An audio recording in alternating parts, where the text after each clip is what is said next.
Hello, everyone. Uh, I hope I'm audible.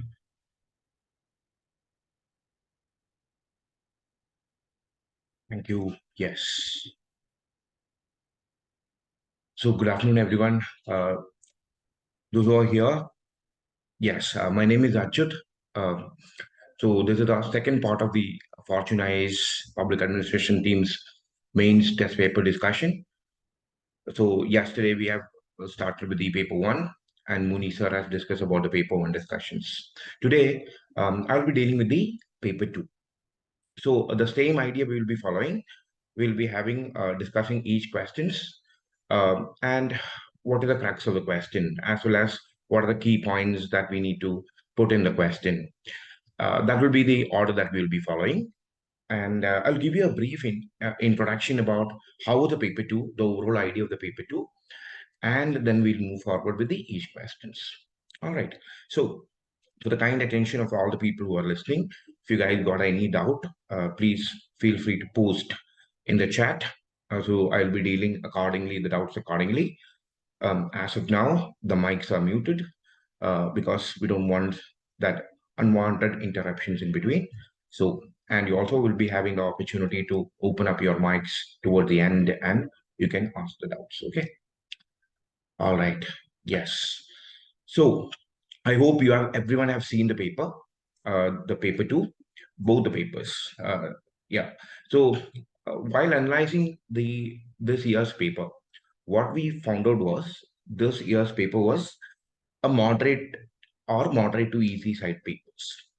So generally, public administration has a has an issue. People talk about public administration, particularly the paper one. When it comes to paper one, some of the words can be very difficult to understand or even comprehend, or some of the questions are very pinpointed or very specific ones. But this year, you have seen again the questions are much broader one, not very difficult theories have been asked. It was a much straightforward questions. So it was very easy to write. So that was a case of paper one. Already last day, Muni sir has commented on that. So today, uh, let me focus more on paper two. So, what is the idea of paper two? So, if you see the patterns or the trend of the UPSC about paper two for the last couple of years, so you can see the questions are very much general, or even it looks like a GS2 paper. So, general studies 2 paper. So a lot of schemes have been asking, a lot of general, not so badish, but general ideas have been asking. So what we have told our students who are like almost like a 14 people have written from Fortune IAS Academy this year for the mains. And what we have suggested them was not just to read the usual prepared paper two again modules, just refresh through all the GS2 current affairs because that has been a trend and it helped also because many of the questions that the aspirants expected in the GS2 did not came in the GS2 paper, but came in the PABAD 2 paper. So that was the advantage of the people who took the PABAD the optionals, because once they study the GS2, it has been automatically being converted to the paper 2 answers also. So a lot of particular schemes, projects have been announced. So we'll talk about all these things, how to tackle these questions, and what is the expectations from this particular questions in each or the entire paper. So how can be the marks?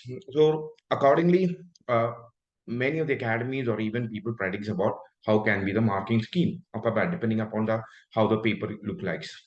This looks like a paper which is doable, and again, it is something, again, I'd ask you, it's not just a general scheme or questions. Some specific schemes have been asked. That was a trend of the last couple of years. So we expected this kind of situations.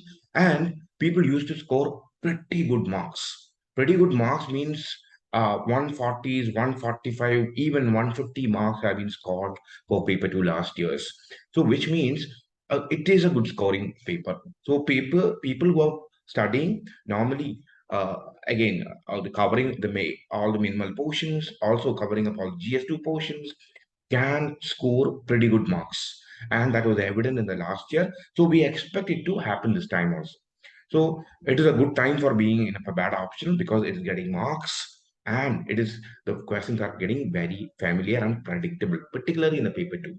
Difficult to predict the questions in paper one, but things are getting very easy for the paper two because whether if there is a particular question is not asked in the GS2, we can expect that kind of question in GS paper 2 also. Even if it is asked in the GS2, can be repeated in the paper 2 for our PABAD.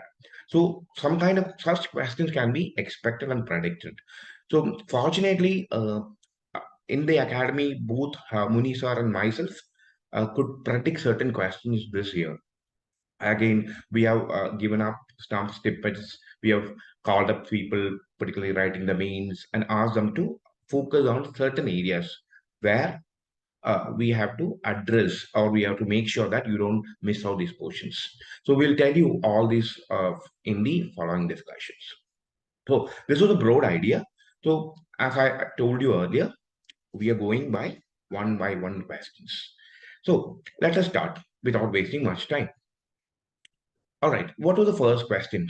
Every year, every first question of the paper two belongs to the first module of the paper two. That is the evolution of Indian administration. Last year, the question was from the Mughal administration. So we expected the same the questions from Kautilya's Arthashastra, because that is again the trend where Arthashastra kept on coming back every time.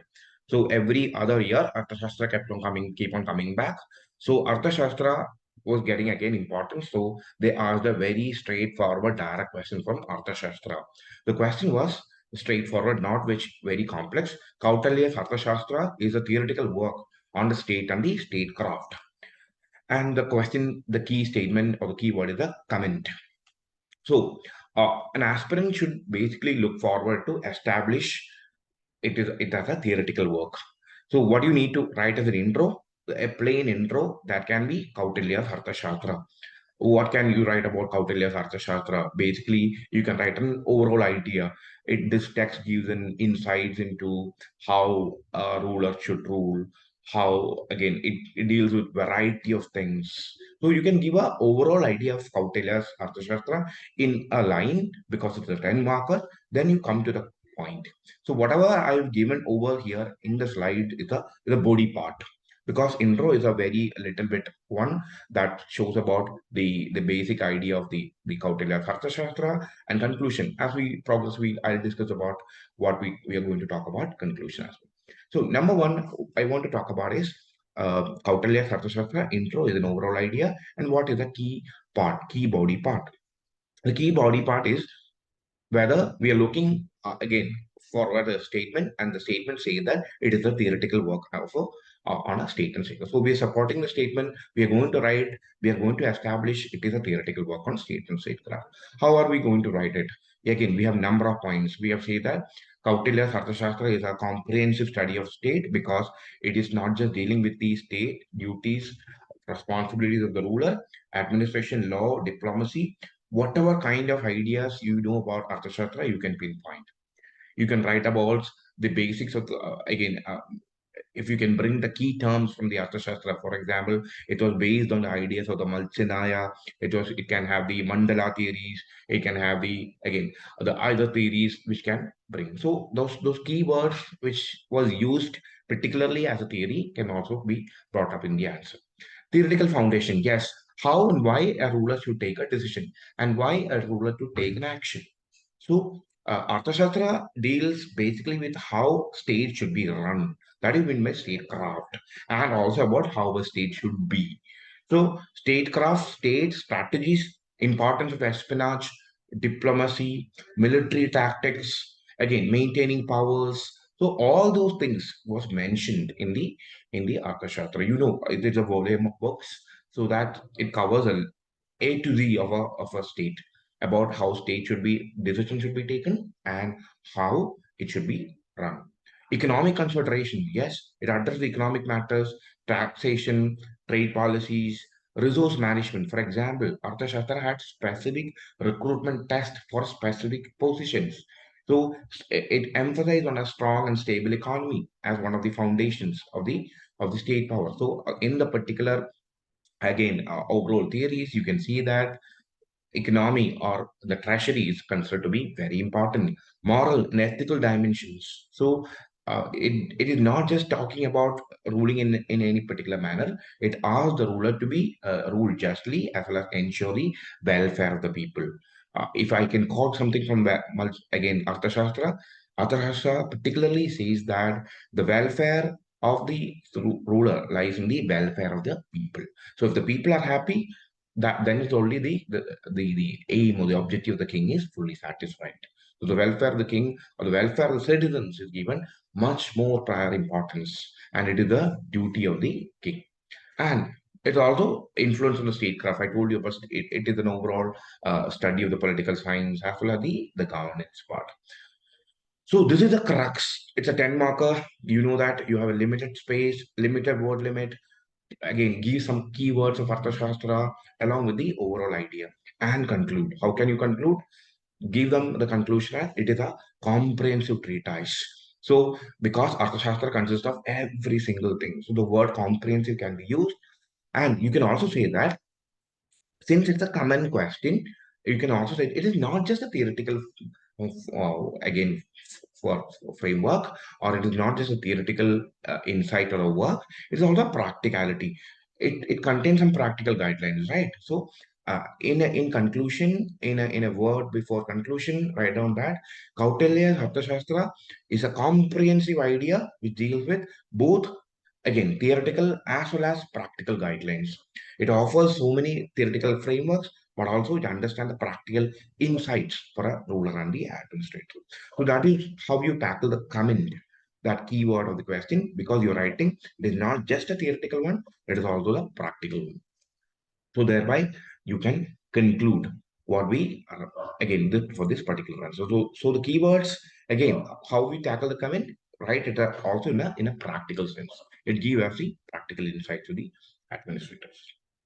So that is the first question. So questions are, this question was simple, not a particular difficult questions. Again, we know that's a straightforward, something that we study part.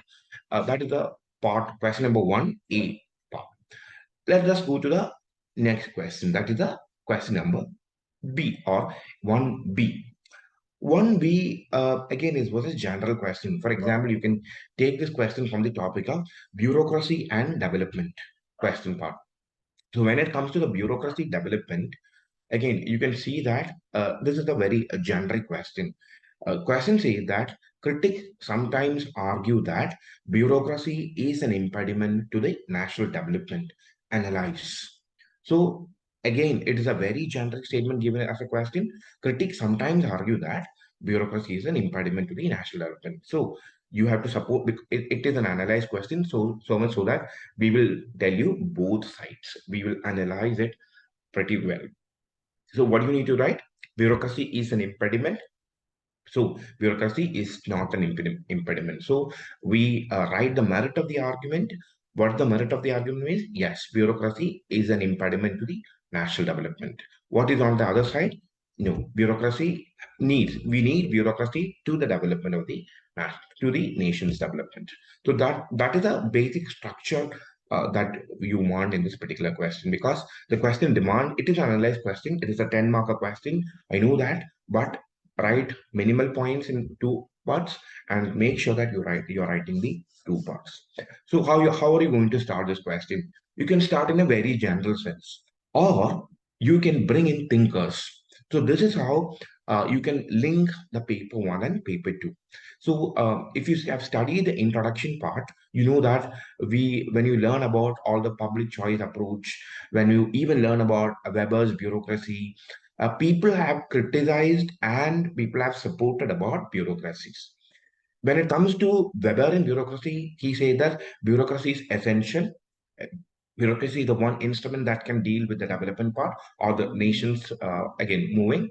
But he was also cautious about the issues related to bureaucracy. I'm talking about Max Weber.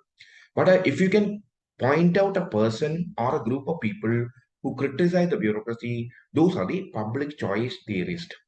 For example, Gordon Tullock is one of the person who you can bring in the introduction for this question. So much so that you are linking paper one idea to paper two idea. So Gordon Tullock or Max Weber can be brought out to the introduction. How can you frame the introduction? Support the statement. Okay, bureaucracy is considered to be impediment because it has a lot of problems. So it is creating some problems. And or even Max Weber can be introduced in the statement in the part of supporting it. Okay, just as an introduction, you write about the basic struct idea, come to the merit of the argument. What is the merit of the argument? How bureaucracy act as an impediment of the nation's development. So you can say that bureaucratic red tape. Again, bureaucracy is creating a lot of problem because it creates procedural delays. It hinders the timely implementation of the projects. It slows down the economic growth because it created a huge delay, because the nature of the bureaucracy is creating a delay because it's a procedure oriented system.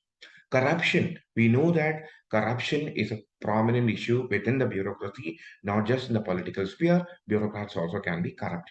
Take an example of the recently known example of Pooja Singhal, who was a secretary for mining in Jharkhand, arrested by the CBI and ED for the corruption scandals.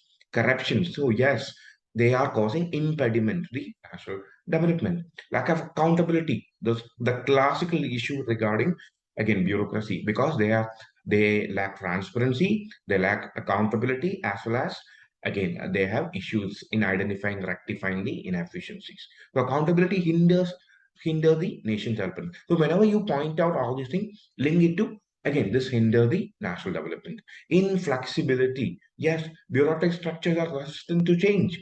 They don't like to change. So in this rapidly changing world, inflexibility can impede development. So in a way, we are supporting this statement. Since the question is analyzed, we also need to write the other side. What is the other side? Yes, it is a limitation thing. So limitation of the argument means we are not supporting the statement. We are saying that bureaucracy is essential thing to the national development. So why we say that it is essential for the governance? Yes, bureaucracy is essential for the functioning of state. Irrespective of all the problems, we know that bureaucracy is essential. You can write expertise and experience. Yes, bureaucratic institutions provide stability and continuity in the governance. So for a long-term development plans, we need this stability or this expertise and experience. We can say that. Again, checks and balances. Yes, bureaucracy can act as the checks on the power of the elected officials, preventing the politicians again using so much power, so much authority. Bureaucracy, if they act in a proper way, can adhere to the legal and ethical standards so that bureaucracy will help into nation's development. So this is how you tackle an analyze question. It is a 10 marker question. So limit your points in both sides, analyze it pretty well, and write the answer. So how can you conclude? Again, you can mix it. Even while bureaucracy can poses some challenges to the development, it is also crucial to the development. So what you can say, the key is basically to maintain a balance. You have to address the shortcomings of the bureaucracy through reforms, ensuring transparency and accountability. So we have to maintain its strength. We have to leverage its strength. What is the strength of bureaucracy? Expertise, experience, again, stability, so much of all these things. So what you need to do, we have to leverage its strength and try to reform it. So you can maintain in a balanced part. Yeah, Karl Marx quote can be used. True. Again, bureaucracy can be act as a bearer of the private interest or reinforcer of the private interest. In the criticism or in the merit of the argument, you can even quote Marx, people who have criticized the bureaucracy. True, that's it. So this is the 1B part. So pretty simple, direct, straightforward questions, very general questions. Coming to the specific question, that is question number 1C. 95th Constitutional Amendment Act successfully resized the Council of Ministers, both at the union and the state levels. Comment. Specific question, you should know about what is dealing with the 91st Amendment. So introduction is very simple. Write down about the 91st Amendment. So you should write and you should again bring up the Article 75 because 91st Amendment deals with, again, it deals with a lot of important functions, but our question demands why or how it amended the Article 75. So should write 91st Amendment amended the Article 75. How it again restricted the total number of ministers, including the Prime Minister, in the unicenter level to not to exceed the 15 percentage. So the idea is these guys are again the size of the council of ministers are getting resized, which means it is getting again trimmed down. So how is 91st Amendment? So what is the impact of 91st Amendment on the council of ministers, both at the state and council level? So you have to write down the impact. Straightforward, you can write down a lot of impact. Restriction on the size of the council, yes. And what this restrictions is bringing, again, the question says that the 91st Amendment successfully right sized the Council of Ministers, which means when you right sizing something means you are bringing efficiency. So maybe the only point you may remember or you have is it reduced or it again recommended that the size should not exceed the 15 percentage. But while reducing the or while restricting the 15 percentage, what it brings promoting efficiency, it brings physical discipline, it mitigate the political opportunism or more and more people. What you can see that there are a lot of more and more people. Everybody like to become ministers, particularly if it is a coalition government. What is the problem? Everybody want to become ministers. So that particular thing is eliminated. Again, by right sizing it, it promote efficiency. Again, by right sizing it, it promote again physical discipline. It mitigate the political opportunism. So there are points which you can broadly bring up both at the central and the state level, and thereby we can say that we can acknowledge that it is a successful thing because it helps in right sizing it. So in practice, these restrictions basically has put into actions. So that is the positive things. Since it is a common question, it is a common question. Again on the other side, we write a sentence just before the conclusion. We can say that in practice, the compliance with this particular amendment has been inconsistent because some of the states, again, through other mechanisms, used to give these powers to, again, the so-called ministers they want.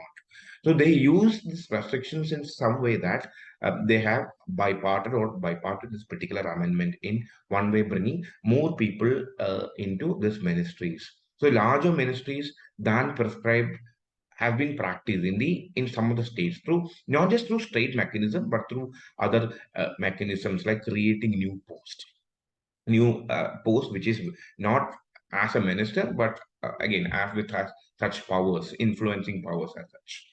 So as a conclusion, prior to the conclusion, bring this one-sided view, and also in a conclusion, please again write down that it aimed at right-sizing it both the state level and the union level, but its effectiveness and implementation and adherence have all been varied. Because that is, since it's a common question, we are not just again going to conclude saying that yes, it was too much successful. We are just going to comment it. We are commenting that it has been successful, but there have been variations, there has been implementation issues, and there has been a so-called impact on it.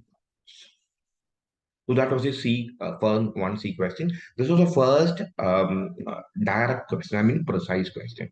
So both of the other questions can be written pretty easily because it's a precise 95th amendment. You need to know the printed part and that particular part, but then you can expand it. That is a specialty of the bad question. So one thing you need to know, understand is when you write a public administration answer, in some of the questions, you may feel that my core part of the answer may be only a 2 line or 3 line.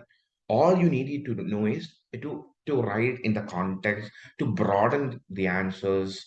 Some of the question may require it. This is one such question because only keyword in this the restriction, but how this restrictions bring successfully brings in the right sizing and what impacts it is creating. So that those things can be written in a broad sense. The key part of the question is just the 2 lines. That's it.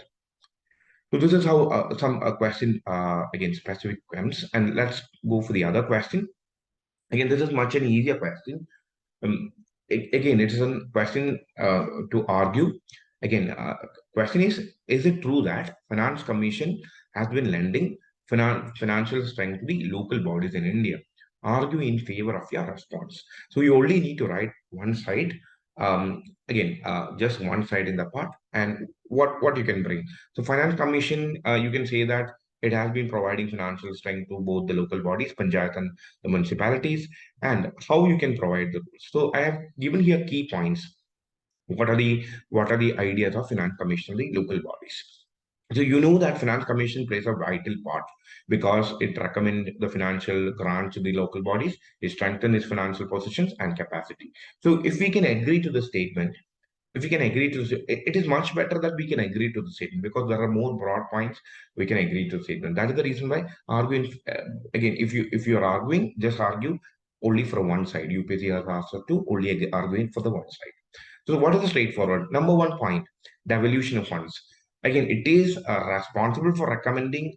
Again, Finance Commission of India is responsible for recommending the devolution between center and the state, but it also recommend the state revenues to the local bodies. Recommendations basically depends upon whether the state has been given that power to the local bodies.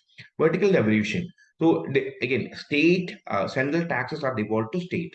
So what the states are doing, states are even devolving these ideas to the local bodies. So even though the Finance Commission of India plays not so direct role, but they plays much indirect roles in the part. So again, horizontal devolution, because according to the fiscal capacity needs of different states, the Finance Commission recommends the grants for some disparities, some specific disparities has to be addressed. So particularly for the local governments, they've been asking to for particularly solving certain disparities, this thing can be solved. So the evolution of the fund, the vertical evolution, the horizontal evolution, as such, it even grant mechanism. What are the grant mechanisms? Again, the Finance Commission grants various grants to the local bodies. This is the key part. We can say that State Finance Commission grants, because these grants basically are meant for again financial base, increasing the strength and the financial base of the panchayat and the municipalities to effectively perform their functions.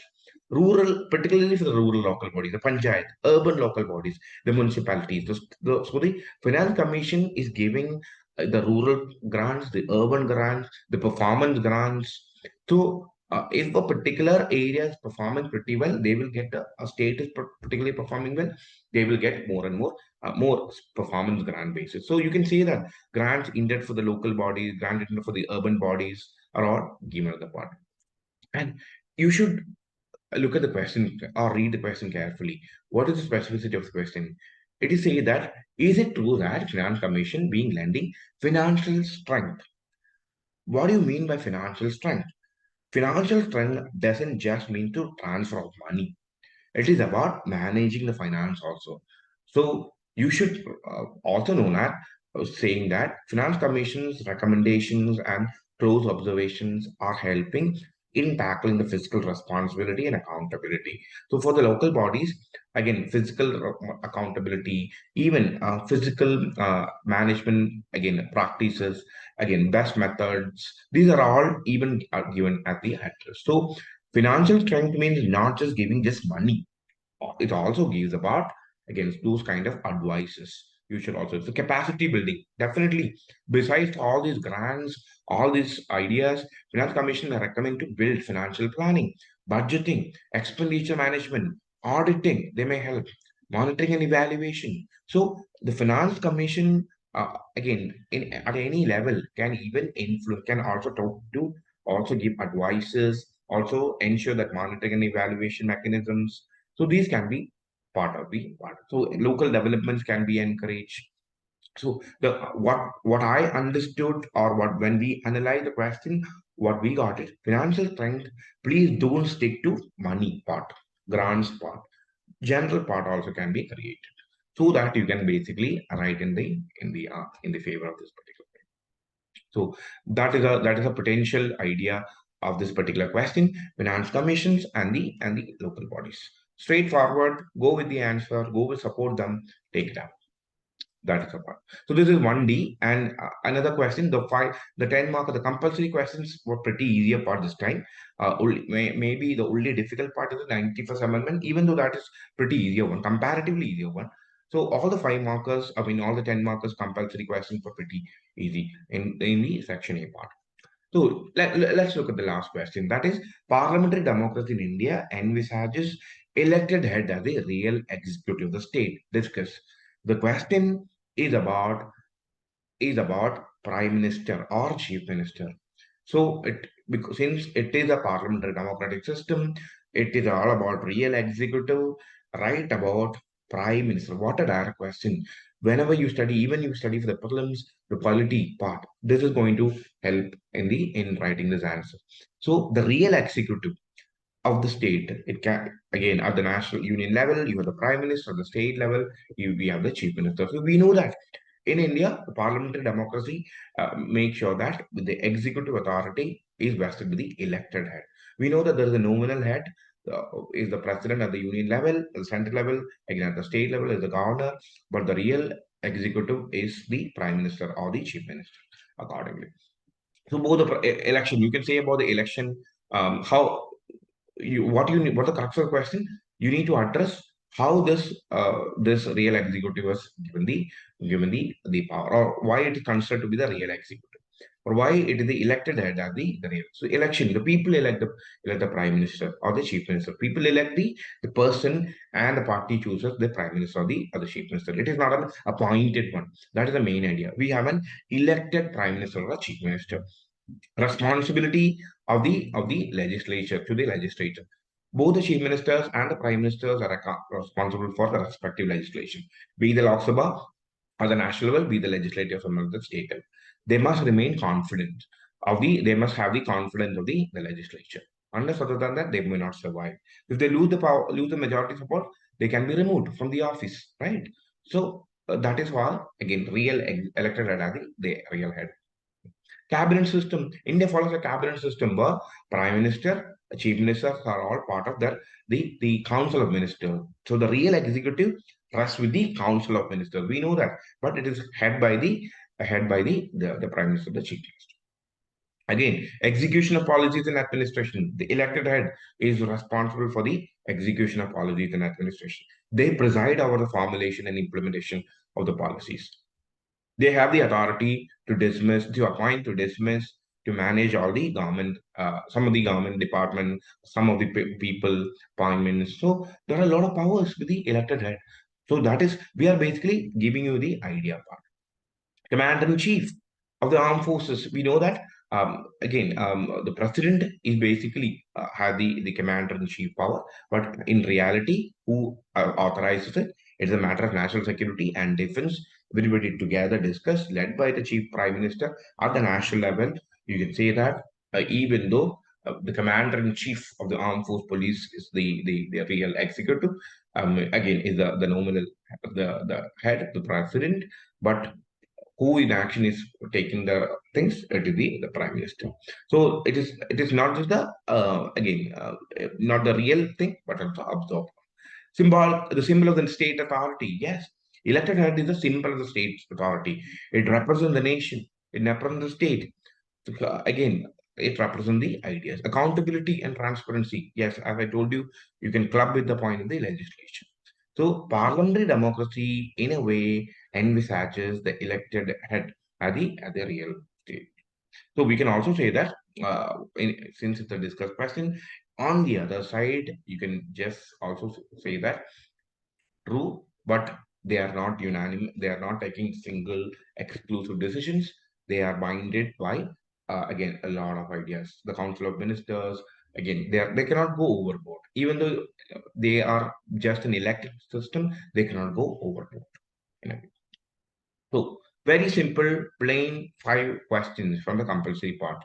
I think an average student aspirant who prepares for the examination can write easily this part. So, so 1E was the last compulsory question of the section A. Moving to the other part, the options part. So, which question to write in the optional part? This depends upon each individual, because some of the questions may be difficult for a particular person. Some of the question may be easy for a particular person. So, how to choose an option? Prior to starting the examination, you have to determine which questions you are going to attempt. Because it's important that you don't spend a lot of time in thinking about what question you need to write in the middle of the examination. No. So when you get a question paper, uh, again, decide which question, because you may barely be familiar with some of the questions, not be familiar with one of the question in the one part. So think about it, take a decision, take a wise decision, and try to start writing a particular one. This idea especially can be helpful when there is a very difficult question in any of the options. Other than that, probably in this question, for example, in this paper of 2023, I think all the questions that could have been written, because it was an easy part. So anyone who has an edge over a particular topic, take out and write that particular question. Okay, let us discuss 2A. Again, post-amendment periods, Panchayat have become a platform from competitive politics, but could not emerge as an agency of planning and service delivery. So, post-amendment period, again, obviously, you know that they're talking about the 73rd Amendment. So, we expected this question. Again, we expected the 73rd and 74th Amendment, because since it's being an anniversary of 30 years, so we expected a question either in GST or GS or the paper two. Again, we got the question. post-amendment period panchayat, how it acts as a platform for competitive politics. It says that it acts as a platform, and it also says that it is also a failure. So both sides we are going to write. What should be the introduction? Introduction can be 73rd Amendment. It introduced significant reforms in India's rural grassroots level governance system because it empowered and strengthened the panchayat systems, promoting transparency, promoting participative democracy, so and so. You can write in as an introduction. What should be the body part? Body part should have two parts because the question itself has two parts. What is the question first part? It says that post-amendment period, it acts as a platform for competitive politics. How? Right in a subheading or in a paragraph, in a couple of paragraphs, write, make sure that you're writing that thing. Also, on the other side, you can also write as a second part, it has some issues, some challenges in acting as a or in terms of planning and service delivery. So the question as a two part is not, it is very easy to observe from the question itself, it has a two part. So what is the idea? Competitive politics and panchayats. Yes, how it promote competitive politics? It introduced elections, not just introduced elections. Post again the amendment, it made elections mandatory and it increased the elections and the participation. Again, you guys know that Panchayat have seen in competitive politics. Parties have been competing in full strength. You've seen examples across in India. People are paying importance to or the urban local body elections. Even you can see that prime minister or the state national party leaders are coming to stay again some particular states where the elections are happening because that is an important that is showing when it comes to elections, even at the local level. So the chief ministers campaigning, important ministers campaigning for panchayat elections. This has been a trend across India, right from again Gujarat to or again to other part of the northeast, from Delhi or from other part to Kerala, everywhere you can see there's a competitive politics happen. Political representation, yes, it provides an opportunity for to gauge the strength of the parties at the national level. So parties have been gauging what is their local strength, what is their idea, because Panchayat election was is seen as the stepping stone for state and national election. So this is the first step. So Panchayat have been used as a platform for political mobilization under a party, under their ideology. So this is the first step in the part. Also, local leadership development. Yes, you can see a lot of leaders started their career from panchayat and the municipality elections. So again, leaderships have been evolving from the part. For example, a lot of women leaders in particular. So, for example, take an example of a women leader called Chavi Rajwat. Chavi Rajwat is came. She basically was a again panchayat member in Rajasthan. Again, Ranu Kuldeep, again very famous. I'm just quoting some of the famous again local level leaders who emerge into a state level. So a lot of prominent figures that driving they drive positive changes in the panchayat. They brings up greater importance. So as a leader, again they become much effective. So we have seen on the contrary side whether there are sarpanch pati system where women are just mere symbols, people men from behind act. No, there are also the other side where the women leaders act as an excellent local leaders also. Moving to the other side, the challenges in planning and service delivery. So the issues, that is what basically deals with. So the main issue when it comes to panchayat is the limited fiscal autonomy. Panchayat have heavily relies on the state governments for the financial resources, which always lead to all the delays, all the inadequate funds for the planning. So their entire structure got disrupted because of the lack of financial autonomy. Again, administrative capacities are also poor because we may think that they have kind of people, but see, they have lack of trained staff, technical expertise, lack of effective administrative system. So this have been good in the state levels, not at the local levels. So in the panchayat, in the municipalities, particularly, the question is about panchayat. In the panchayat levels, the administrative capacity, the poor administrative capacity is creating the problem. Limited fiscal autonomy is creating the problem. Dependency on state bureaucracy, yes, because for the guidance, for the approval, for the implementation support, the panchayat depends upon the state bureaucracy. They can create hurdles and delays. Again, it has a problem related to planning and service delivery. Lack of accountability mechanism. Even though there's a political competition, you know that accountability mechanism is not that effective. So there's a lack. Sometimes there's a lack of transparency, and we have no idea who should be held accountable for some of the service delivery systems. So it has been improving. That is a good idea, but still we are facing a huge challenge of accountability mechanism in the local levels, and also the resource allocation challenge. Again, resource allocation is done by state governments probably. So because majority of the states have not given or devolved so many powers to the panchayat systems. States far from Kerala, again some of the examples in Himachal Pradesh. Apart from that, not many states have given a lot of powers to the local bodies. So when it comes to such issue, state government will decide what is important. So that may not be in align with the priorities of the local needs. State government may not understand the need for the local priorities. So the problems may be looked upon in a populist way. So populist measures have been implemented than essential important projects.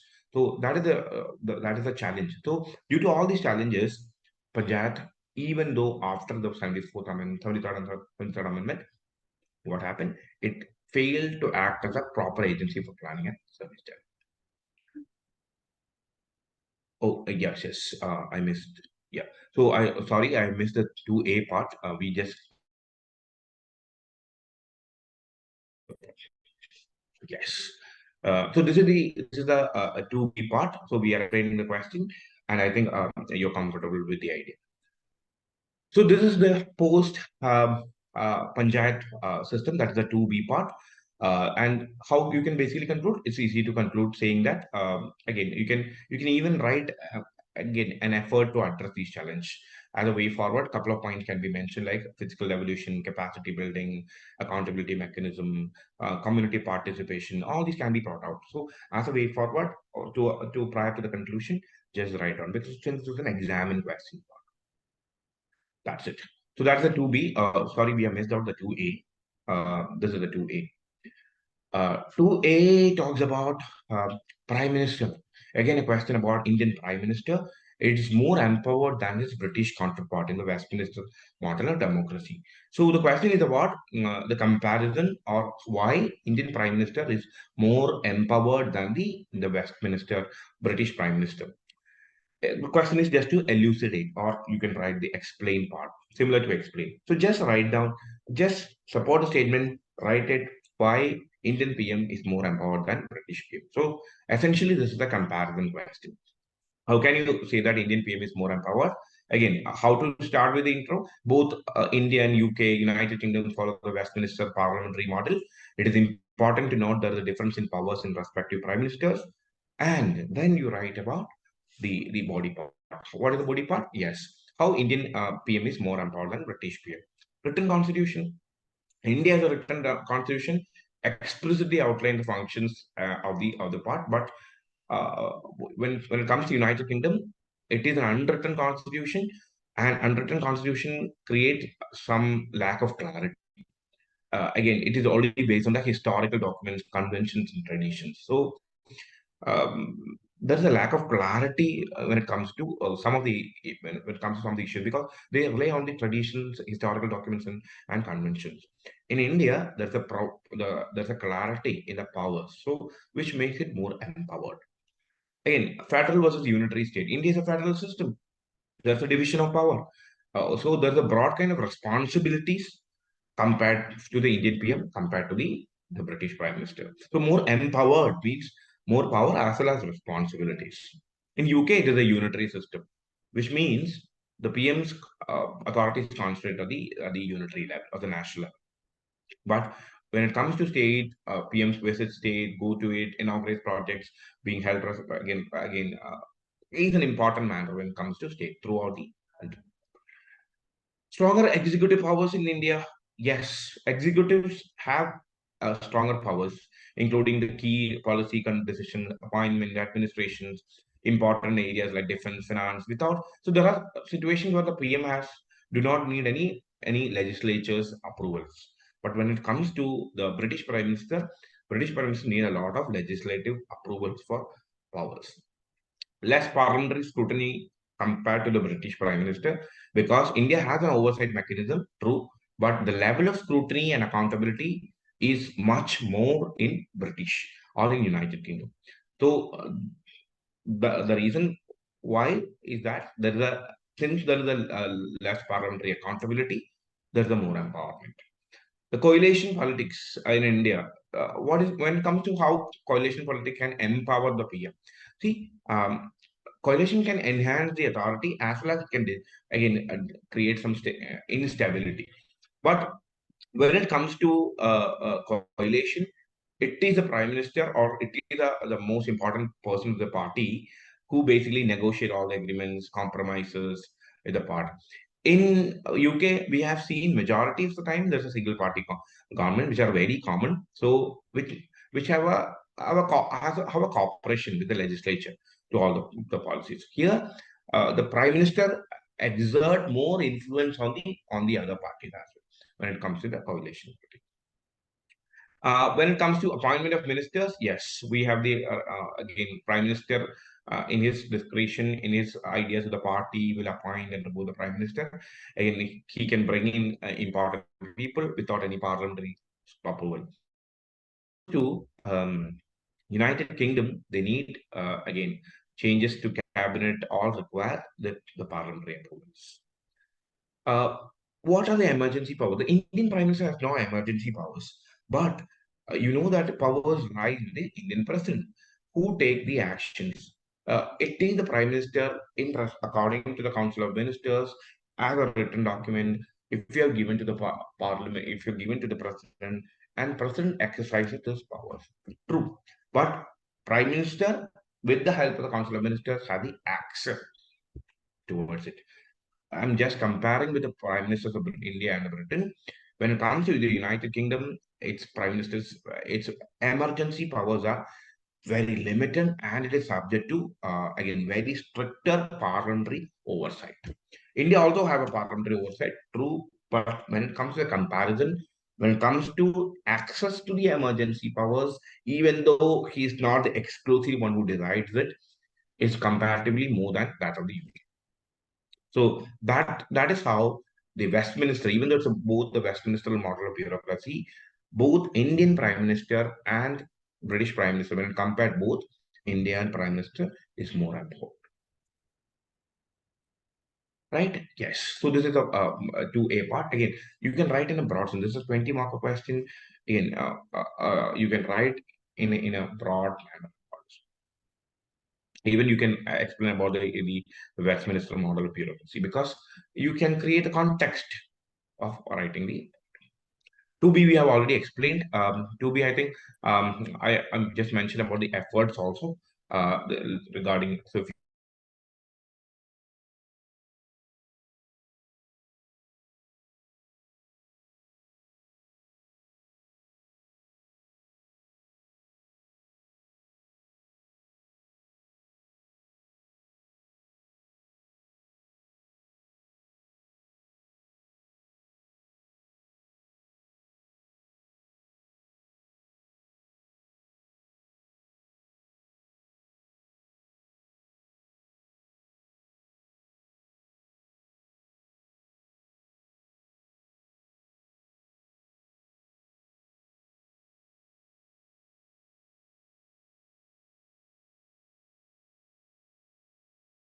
I hope I'm audible. Yes, I think we had an issue.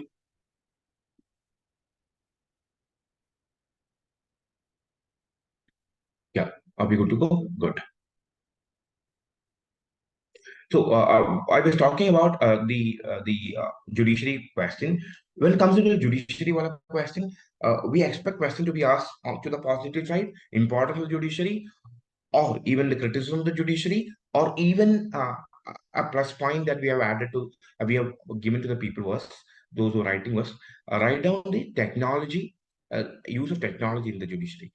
They can ask even the person use of technology in the judiciary part. So three segments we ask the students to prepare for those who are writing for the mains, positives, negatives, issues, as well as the other part. So here the positives come because an efficient judiciary is a hallmark of a great nation. So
Yes, guys, I hope I'm audible.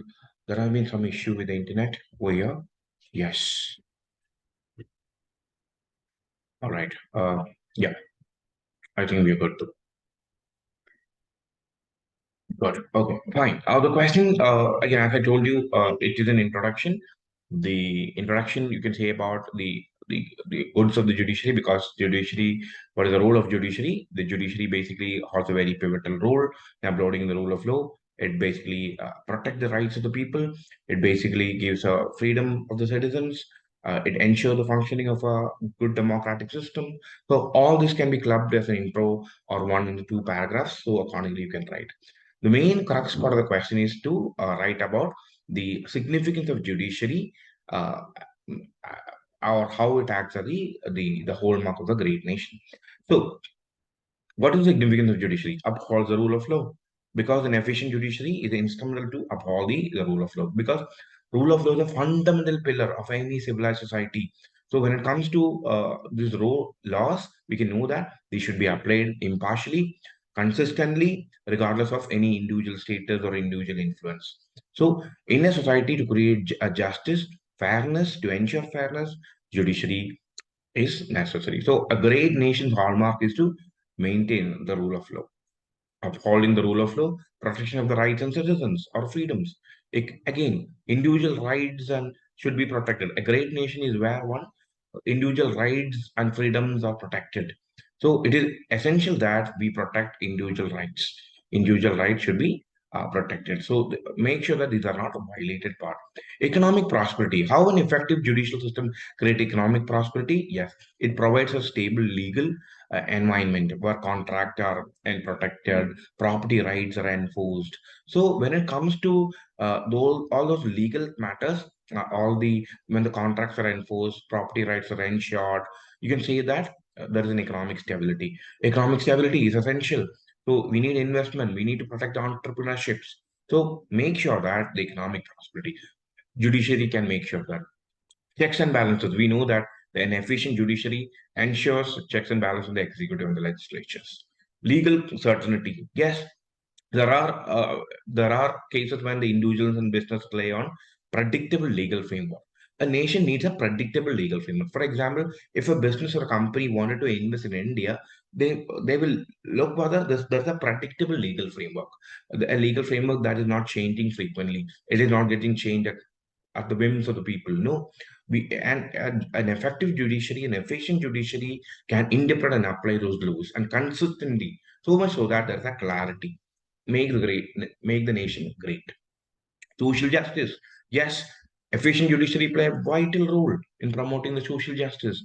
Marginalized communities to their protection, the access to the legal remedies. Again, protection against the discrimination is ensured. So it is a hallmark of a great nation. Again, international reputation. True, a nation with great efficient judiciary is often perceived as the most reliable, trustworthy on the international stage. So it even enhances the diplomatic relationships. Again, trade agreements, foreign investments. So when it comes to and how an efficient judiciary can even contribute to an international reputations, public trust and confidence. Yes, who else? People trust judiciary. When it comes to the failure of the executive and the legislature, people will only trust judiciary because we need to have the trust in the judicial system. When the people believe that the system is fair, impartial, and accessible, they will have the faith in the nation, and that makes the nation great. That makes the nation great. And protection of the human rights. See, when it comes to the human rights, again, the protection can be made sure. So the rights are protected even in the face of any political or a societal pressure. So these are the ideas where you can say that the judiciary act as an efficient judiciary can act as of a hallmark of a great nation. So again, a simple question, not any specific things, but broad ideas can be bring that will fetch you the marks. That's all about 2C as well. So we'll go to the 3A. That is some specific question, I should say, because this question talks about the digital public infrastructure. So the question says that India has significantly advanced the development goals increase the efficiency in public sector, unlock the innovation in the private sector by adopting an approach of building DPI or digital public infrastructure.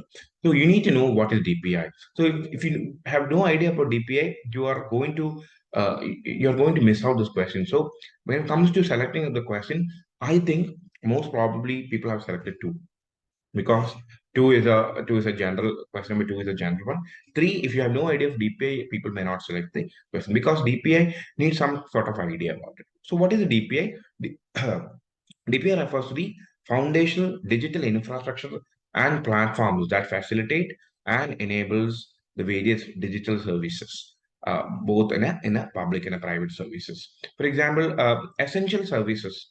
Uh, Again, the digital public goods are basically again providing people essential services through digital means. For example, in India, we have the Aadhaar, the Jan Dhan Yojana, the direct benefit transfer. Again, the digital payments, the UPI, again, the IMPS, the KYC, eKYC, the QR codes, the Bharat QR code. So these are all, again, things that helped basically unlocking the innovations in both the private and the public sector. So India's development goals has been progressing through this idea of the digital public goods. Digital public goods are basically digital methods that plays crucial role in service delivery, particularly the essential service delivery. So these DPGs are built on DPIs, digital public infrastructure, which is basically can be accessed by anyone, any development, any persons. So that is the idea. So India basically has introduced something called the India Stack. That is what I have given in this particular portion. India Stack is basically, it is a technical thing. It is an API, application programming interface, which is basically allows anyone, government, business, startups, developers, you, me, everyone to create a digital infrastructure in India so that you can solve any problems. You can make sure that you are working as a paperless, cashless service. Everything is in a digital manner. So what one aspirant need to write in this particular answer, you need to explain or deliver the concept of DPG, the digital public goods, digital public infrastructure. You can also even write about India stack and even draw this diagram.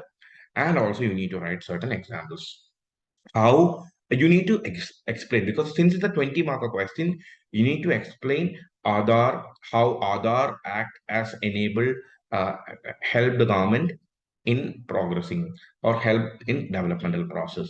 Jan Dhan Yojana, digital payment or financial services, digital public health, e-governance, how it is helping the service delivery, education skill development, how data-driven governance, how startup ecosystem. So everything is I'm talking about is related to digital one. How this system help in progressing or help in the development of the nation. So initially you can write about DPG, DPI, India stack, all you can write, and the crux of the part is you are explaining using various examples. So what you require is not just a general idea. You need to know about the how Aadhaar basically, how Aadhaar reduce the leakages, help the targeting of the welfare schemes. Again, Jan Dhan scheme also, it helped in the millions of people getting bank accounts, digital payments. Again, you know that the Bharat QR code or the UPI, the real-time bank fund transfers. So these are all helping in the India part. Yes, there are a number of initiatives. So every now and then government is releasing new e-governance initiatives. Everything can be added to this question. So when it comes to choosing this question, choose the question carefully. If you have no idea of this question, do not attempt this particular one. Attempt whatever other you requires. Okay. So this is a bit a trickier and direct question, and I think the other part, the 3B part, what was much easier one, but you also require some kind of broad, gentle ideas on again to write this particular question, because the question is 3B is attempts to prepare unified and holistic plans for countries that are complex and full of challenges to discuss. The question is on plans and priorities. So you need to write what are the benefits of the unified and holistic plans and what are the obstacles of the of the unified and the holistic plans. So you need to have some broad ideas. So this is a generic question, but create some broad ideas. Since the question is a discuss, we writing saying that yes, it is complex and full of challenges. We will agree, but we also say that it has a lot of benefits. It has lots of benefits. So you write down. I have given the key points of the benefits of the unified and the holistic plan. Basically, it says that efficiency, all the again how these plans can reduce the duplication, how these plans can integrate the policies and actions, how these plans can help in prioritization. When it comes to holistic and unified plans, more clarity is there. Long-term sustainability can be brings up, accountability can be comes up. So from the positive side, you can say that there is a lot of positive for a unified and a holistic plan. But the main part of the question demands it is full of complex and challenges. So a lot of challenges is involved in preparing and implementing, or even to prepare a unified plan. The question is to prepare unified plan. So the unified and the holistic challenges. So what are the obstacles? Again, I have given here a lot of ideas. So I've given here you all the key points. So what I'm going to do is just after this particular discussion, we'll be sharing both the detailed answer keys. So we'll be sharing the detailed answer keys of all the both the papers, so much so that you can have the detailed answers of all these sections. But what through the discussions we are aiming to give you what is the crux and ideas of the part. So make sure you use that PDF to your good, and you make sure that again all those points, all those ideas. So it's a detailed plan. So it is not just a model answer, it's going to be a detailed key. So you will have all the keys, all the important points written over there. So we'll be releasing it after the discussions. Later on, we'll be releasing it. So I hope you got the idea. The idea is basically again you have to write both benefits as well as the obstacle part, both sides, because since the discuss, this is a key part, but also you need to write the other part of the questions. So that is one idea, and this thereby we write down the obstacles and how we conclude. Yeah, we conclude saying that in a balanced manner, because we have to say that in this light of this complexity, an effective planning is always good. Good planning, effective planning is always good. Niti Aayog is right now doing that again. Niti Aayog is trying to not just create just one single plan, but also again fit according to situations, according to the demand of the things to be assigned. So every time when it comes to a planning process, you need to have an idea that flexibility and ability should be brings up. Flexibility should be there in the planning. And also, if you want to link any of the paper one or thinker of the on the administrative theory to this particular question, you can bring FIOL, because FIOL talks about again planning. So planning is an important part of FIOL's idea. So you can bring FIOL, you can bring Gulick or Rubik. All the classical thinkers talks about planning. So you can even write about the classical ideas. So it can be pretty much also a useful part. So this is the 3B question. And when it comes to 3C question, 3C again is an easier question. So only question in this particular segment was the 3A, which was pretty difficult. A difficult or a straightforward question. Other than that, is all a general type of question. 3C, excessive political interference in the development process has become a cause of concern in the achieving the national goals. So here the question is excessive political interference. So we need to know that how, or we need to examine how this excessive political interference is causing difficulties in the development process. So again, a straightforward questions. Political leaderships are important. Its oversights are important in democracy, but excessive or inappropriate political interference can always be detrimental. So how it is creating problem? Short-term political consideration. Politicians work for their own political gains. So they look for short-term political gains. They are not may not be looking for the long-term. Many of the projects development, many of the project opposition parties create a huge problems, and you can all see that when they come into power, they'll try to implement. So what are the rationale of protesting or opposing at one point of time. That is all about a short-term political gain. So, of course, in terms of development, political gain is a problem. Resource allocation bias. So a particular party in rule may create a bias in resource allocation. Uh, Again, there was always a query or a question related to what happened when in Andhra Pradesh before the prior creation of Telangana. So there was an issue of again the leaders not giving again much resources to the region of Telangana. So there was a constant demand as well, but still it was also a problem to the inconsistent policies, corruption, nepotism. So remember, in a broad sense, about how political or politicians creating problems. So again, all those sort of ideas can be added. So this was also a straightforward questions. Couple of examples in this question would be very great. As I told you about Andhra, Telangana, culture problems. Uh, Again, such of the examples can be maybe taken. So that is also this is also very straightforward as well as a simple go-to point questions. So before selecting the third part, remember if you know about DPI, well and good. If you don't know about DPI, do not try to attempt that questions. This particular question, skip this. Either attempt the two or attempt the four. What about the fourth question? Yes, 4A was a question in demand because we expect this question since this question was not asked in GS2 paper, we expected this question to come in our paper. And why? We know that governors in various states have been creating some problems. So the question was stating that again there shall be a council of minister, the chief minister, to hear at the head to aid and advise the governor in exercise of this function, except continuously. Again, this constitutional provision being intensively debated nowadays. Yes. So everywhere, right from West Bengal to Tamil Nadu to Kerala to all the part of the government where the some of the opposition parties are ruling, we have seen there is a tussle between the governor and the chief minister.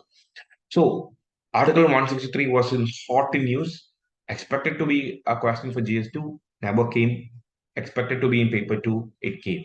So this is how you can predict the certain questions when it comes to again for bad paper two. Article 163 should be mentioned, should be explained in a decent manner, and you should explain the debate. What is the debate? Why it is creating problems? So you have to explain again the appointment of the governors. Since the 20 marker question, you can say that again the federal structure and the role of governor, why the role of governor was created. Again, he can write about again the constitutional balance because why this provision is important. 163 is basically trying to balance the federal polity because state autonomy as well as the need to link with the state and the central government. So governor is the link between state and central government. So why the 163 is being debated? Essentially, 163 Act should be there for the constitutional balance because state autonomy plus the link between state and the center. So, so this is the one idea, role of governors, and this is the main problem. Governors has been proactive during these times. So there have been instances in the past also government being proactive, but right now we have no idea government being so proactive because they have started exercising discretion, started asking questions about what extent of powers, and started again exercising all the functions which literally the governor have, and also sometimes they may also go overboard. So that is the problem when it comes to again the governors how they act. So you can bring examples from Kerala, Tamil Nadu, again West Bengal, all those areas you can bring it up areas, and the instance of discretion where you can say that the debate whether so there's a debate whether the governor should strictly adhere to the advice of the council of ministers or they can issue their own discretion, their own things. So again, these are the kind of debate that facing the part. Again, why the main problem? The political changes when it comes to other governments, the far opposition parties. Again, there's a big problem, particularly in terms of the coalition, the hung assemblies. You know what happened in the case of Maharashtra. See, Maharashtra again, the coalition broke up. Then the coalition was again readily was given appointment to again to take an oath. So governor sometimes act accordingly, and even Supreme Court has criticized and even drawn the line on the governor. Whatever you have done in Maharashtra was not right. See, the problems have been creating. So, the Supreme Court started saying the scope and the limit of the governor's powers. So, this is see, we all only we need to write about what is the debate. So, we write again. These are the issues that are facing around Article 163 or the governor and the tussle between governor and the elected government of the state. Again, uh, as we can conclude, what we can say, yeah, recommendation for the reforms and the need for clarity. When it comes to governor's question, we expect or the examiner expect you to write about at least the Punchi Commission. Mention Sarkaria or Punchi Commission because till now those are the most important committees that talks about governors. Even you can write about some of the Supreme Court verdicts or even the statements given out by Supreme Court judge in relation to this debate. So that is the idea of governor. So how can you conclude? Yes. Our conclusion is all about saying that we should clarify the boundaries of powers and ensure that governor is acting impartially in accordance to the constitutional principles.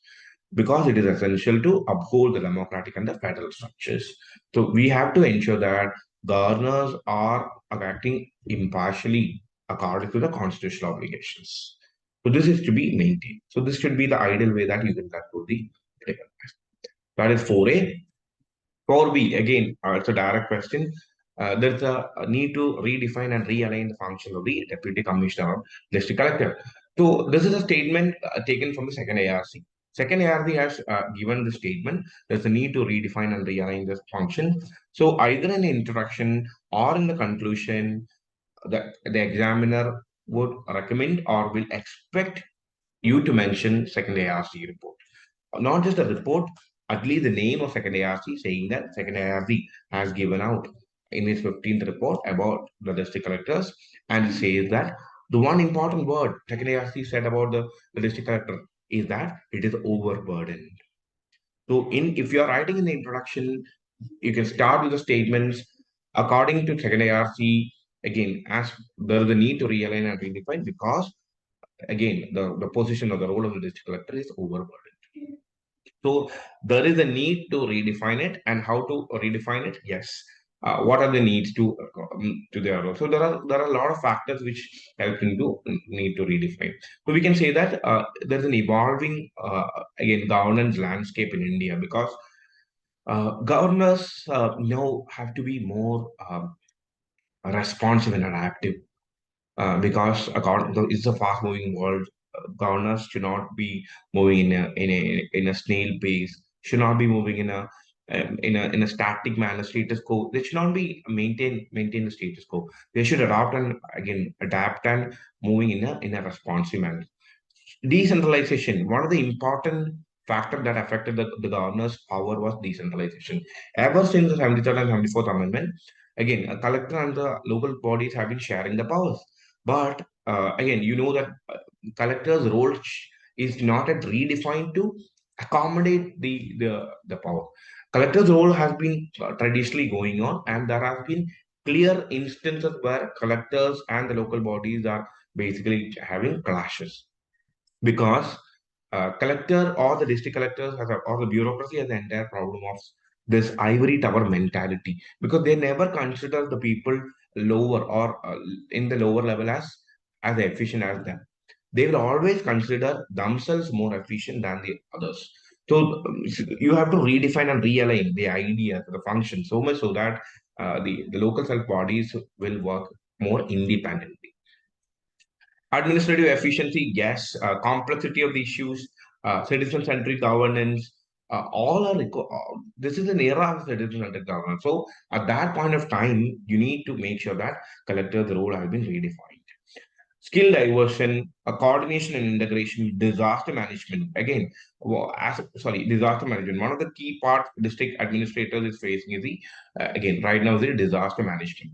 So crisis or disasters are happening. Its frequency has been increased. So district collectors have to move. Technological integration.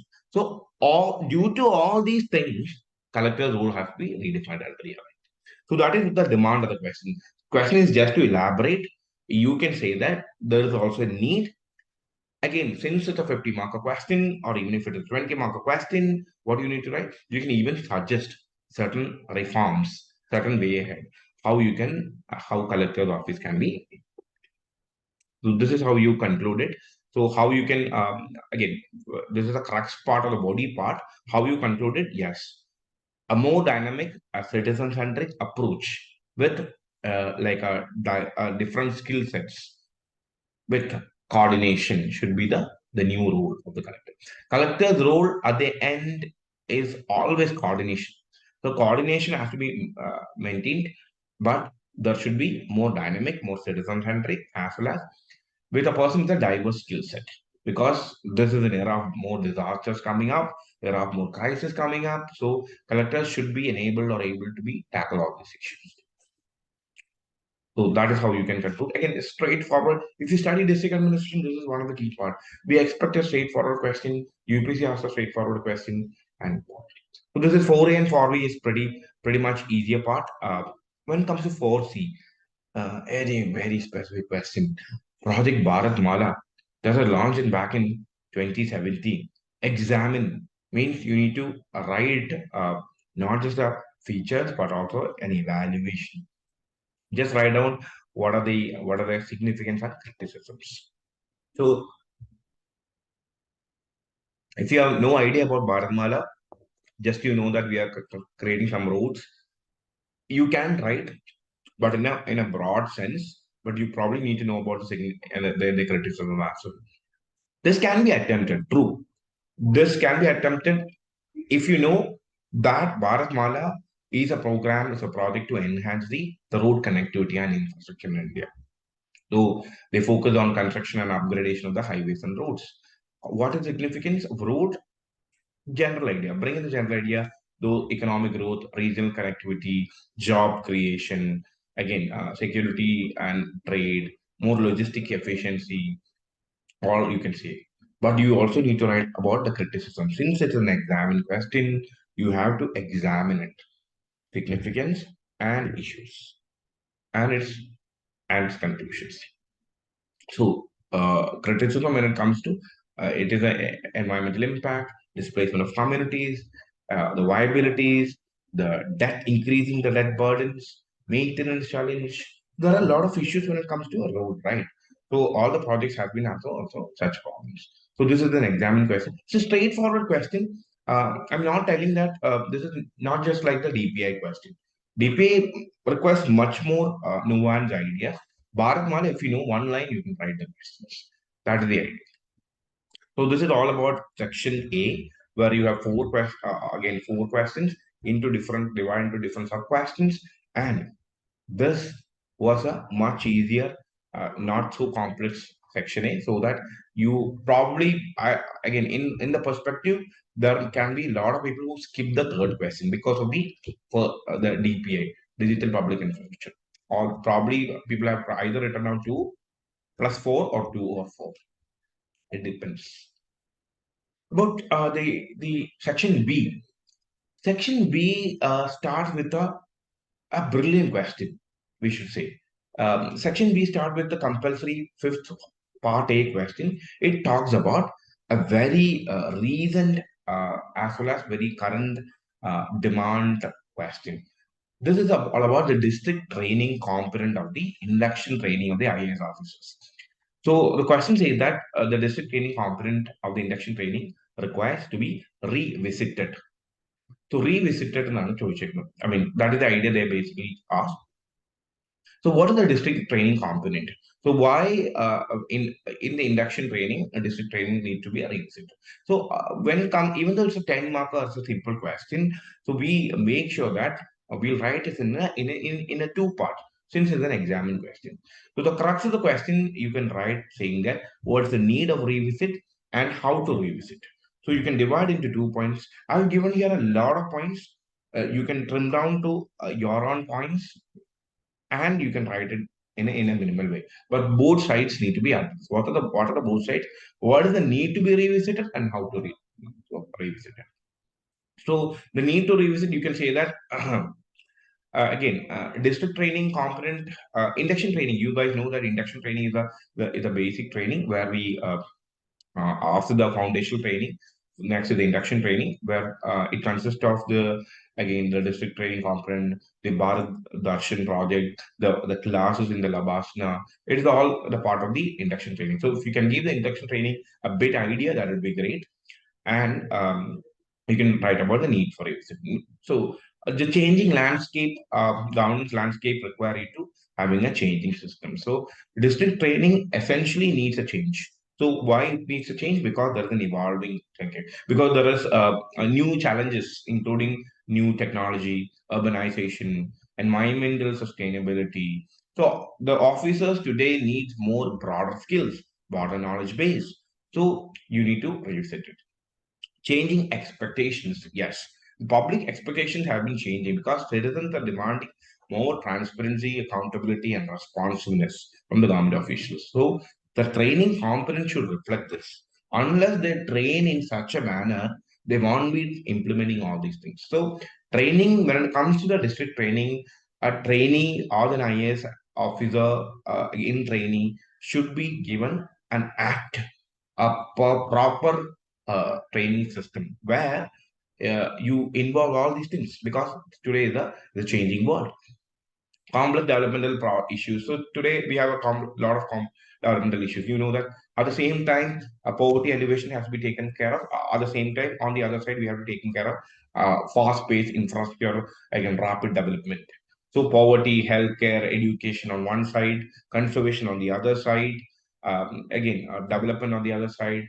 So there has to be a right balance. So the training should equip the officers with the tools and the technique to tackle these challenges. So there's a need. So this is the second part. We are explaining the second one, how to revisit later. So this is the part need. So you can say that decentralization, local governance, skill for inclusive development, interdisciplinary approach. So these are the other needs. So we revisit the ideas. The need for more soft skills, the more exposure to the best practices, customization requirements mean basically training programs which are right now, like it is right now one size fits all approach. No, it may not be suitable for all districts. It may change according to the variation. In terms of developmental challenges, in terms of needs, training should be customized. So the idea, if you want to write this question, make sure that you learn something about general about training. So if you know something general about training component and how to improve training, and you can bring it to the district training component part. So create a general idea of what are the issues need to tackle training and how to improve training. Add some components of the district part to it. Here is the answer. So need to revisit, and the second part is how to revisit. Uh, this again, I've given more than sufficient number of points over here. Trim down, select 4 or 5, max to max, write down in just single sheet. That is the idea. So this is the ideas of district training and the component of the induction program, and it's the required for revision. So it is not a difficult question. It was never a difficult question, but people may think, oh, I have no idea, no specific idea about what is really happening in the district. What is the change that brings? No, you don't need that. This is general district training. District training means generally a particular officer who is going to face a lot of problems in the state. And according to the changing needs, we have to bring the some of the changes. So needs and the how to reduce this particular. Take to question number 5B. Mission Antyodaya, strive to realize the vision of poverty-free India. Again, a question related to scheme. So the question was Bharatmala was already asked. Mission Antyodaya, very general scheme. It is not that again was in news or not a hot topic as we think, but it was not a difficult question because Mission Antyodaya, again, if you know about Mission Antyodaya, yes, Mission Antyodaya from the name itself, It says that it is a government initiative that aims to uplift the poor and the marginalized people in the rural areas. Make sure that poverty is eradicated. Make sure India is a poverty-free country. So, how is Mission Antyodaya helping in achieving the poverty-free India? General points you can write. Also, if you know about certain points, well and good, you can write about. So I've given again points: targeting the poor of the poor, comprehensive developmental approach, convergence of all the government initiatives, community, involving people and the local governance in poverty alleviation programs, focusing on the most vulnerable sections of the society. Again, a livelihood promotion, make sure that they are getting some kind of skills so that they are getting employed, so much so that they are moving away from poverty.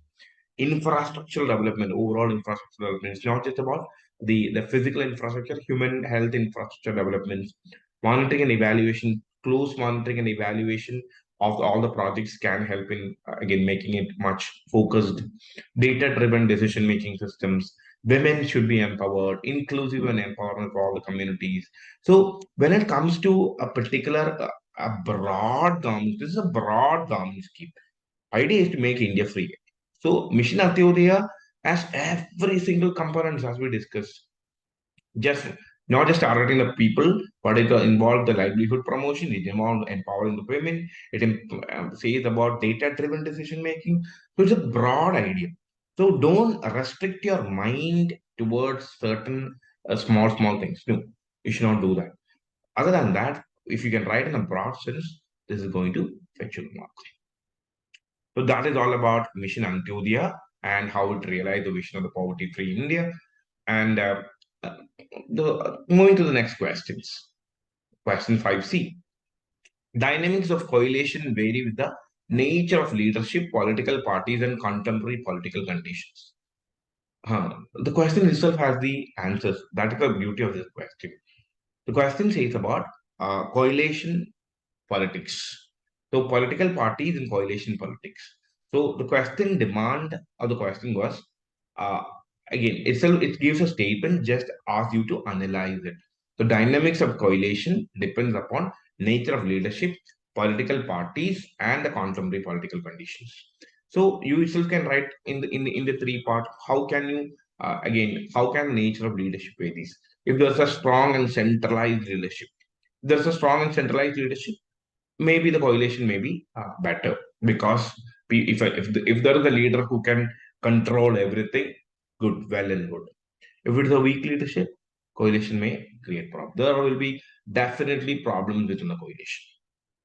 So nature of leadership can be affected. So how to start this question? Yes, just start the question saying that India's political landscapes have a number of political parties, some of diverse ideologies. Sometimes they may result in a coalition politics. So it is both common at the state and the central level.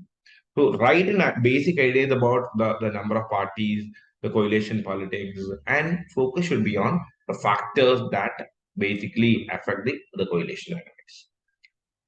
Political parties, sometimes the ideological alignments, there's the problems with the ideological alignments because parties which share common ideological alignments or values and goals are have more cohesiveness. For example, um, the BJP and the Shiv Sena, they used to have a long term again cohesion.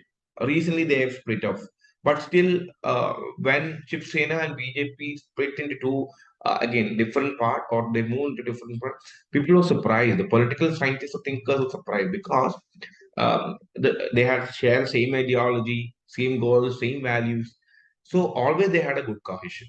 But because of the difference between couple of things, demanding the she sharing, importance of the coalition. So all due to all these factors, they split up. But other than that, when it comes to the ideological alignment, it's going to be contemporary political conditions. Yes, contemporary political conditions. You can say that again. Again, you can say that the electoral strength require external events. For example, if there is some policy issues. For example, if a government is giving particular reservation or particular again economic benefits to a particular community, means they are expecting in return the votes. So accordingly, sometimes they may favor a particular party. Imagine a favorable particular party with good influence in a marginalized community. Government is offering them good financial benefits. It is natural thing to say that they will still give the support. So in the coalition, how the dynamics of the coalition is affected accordingly.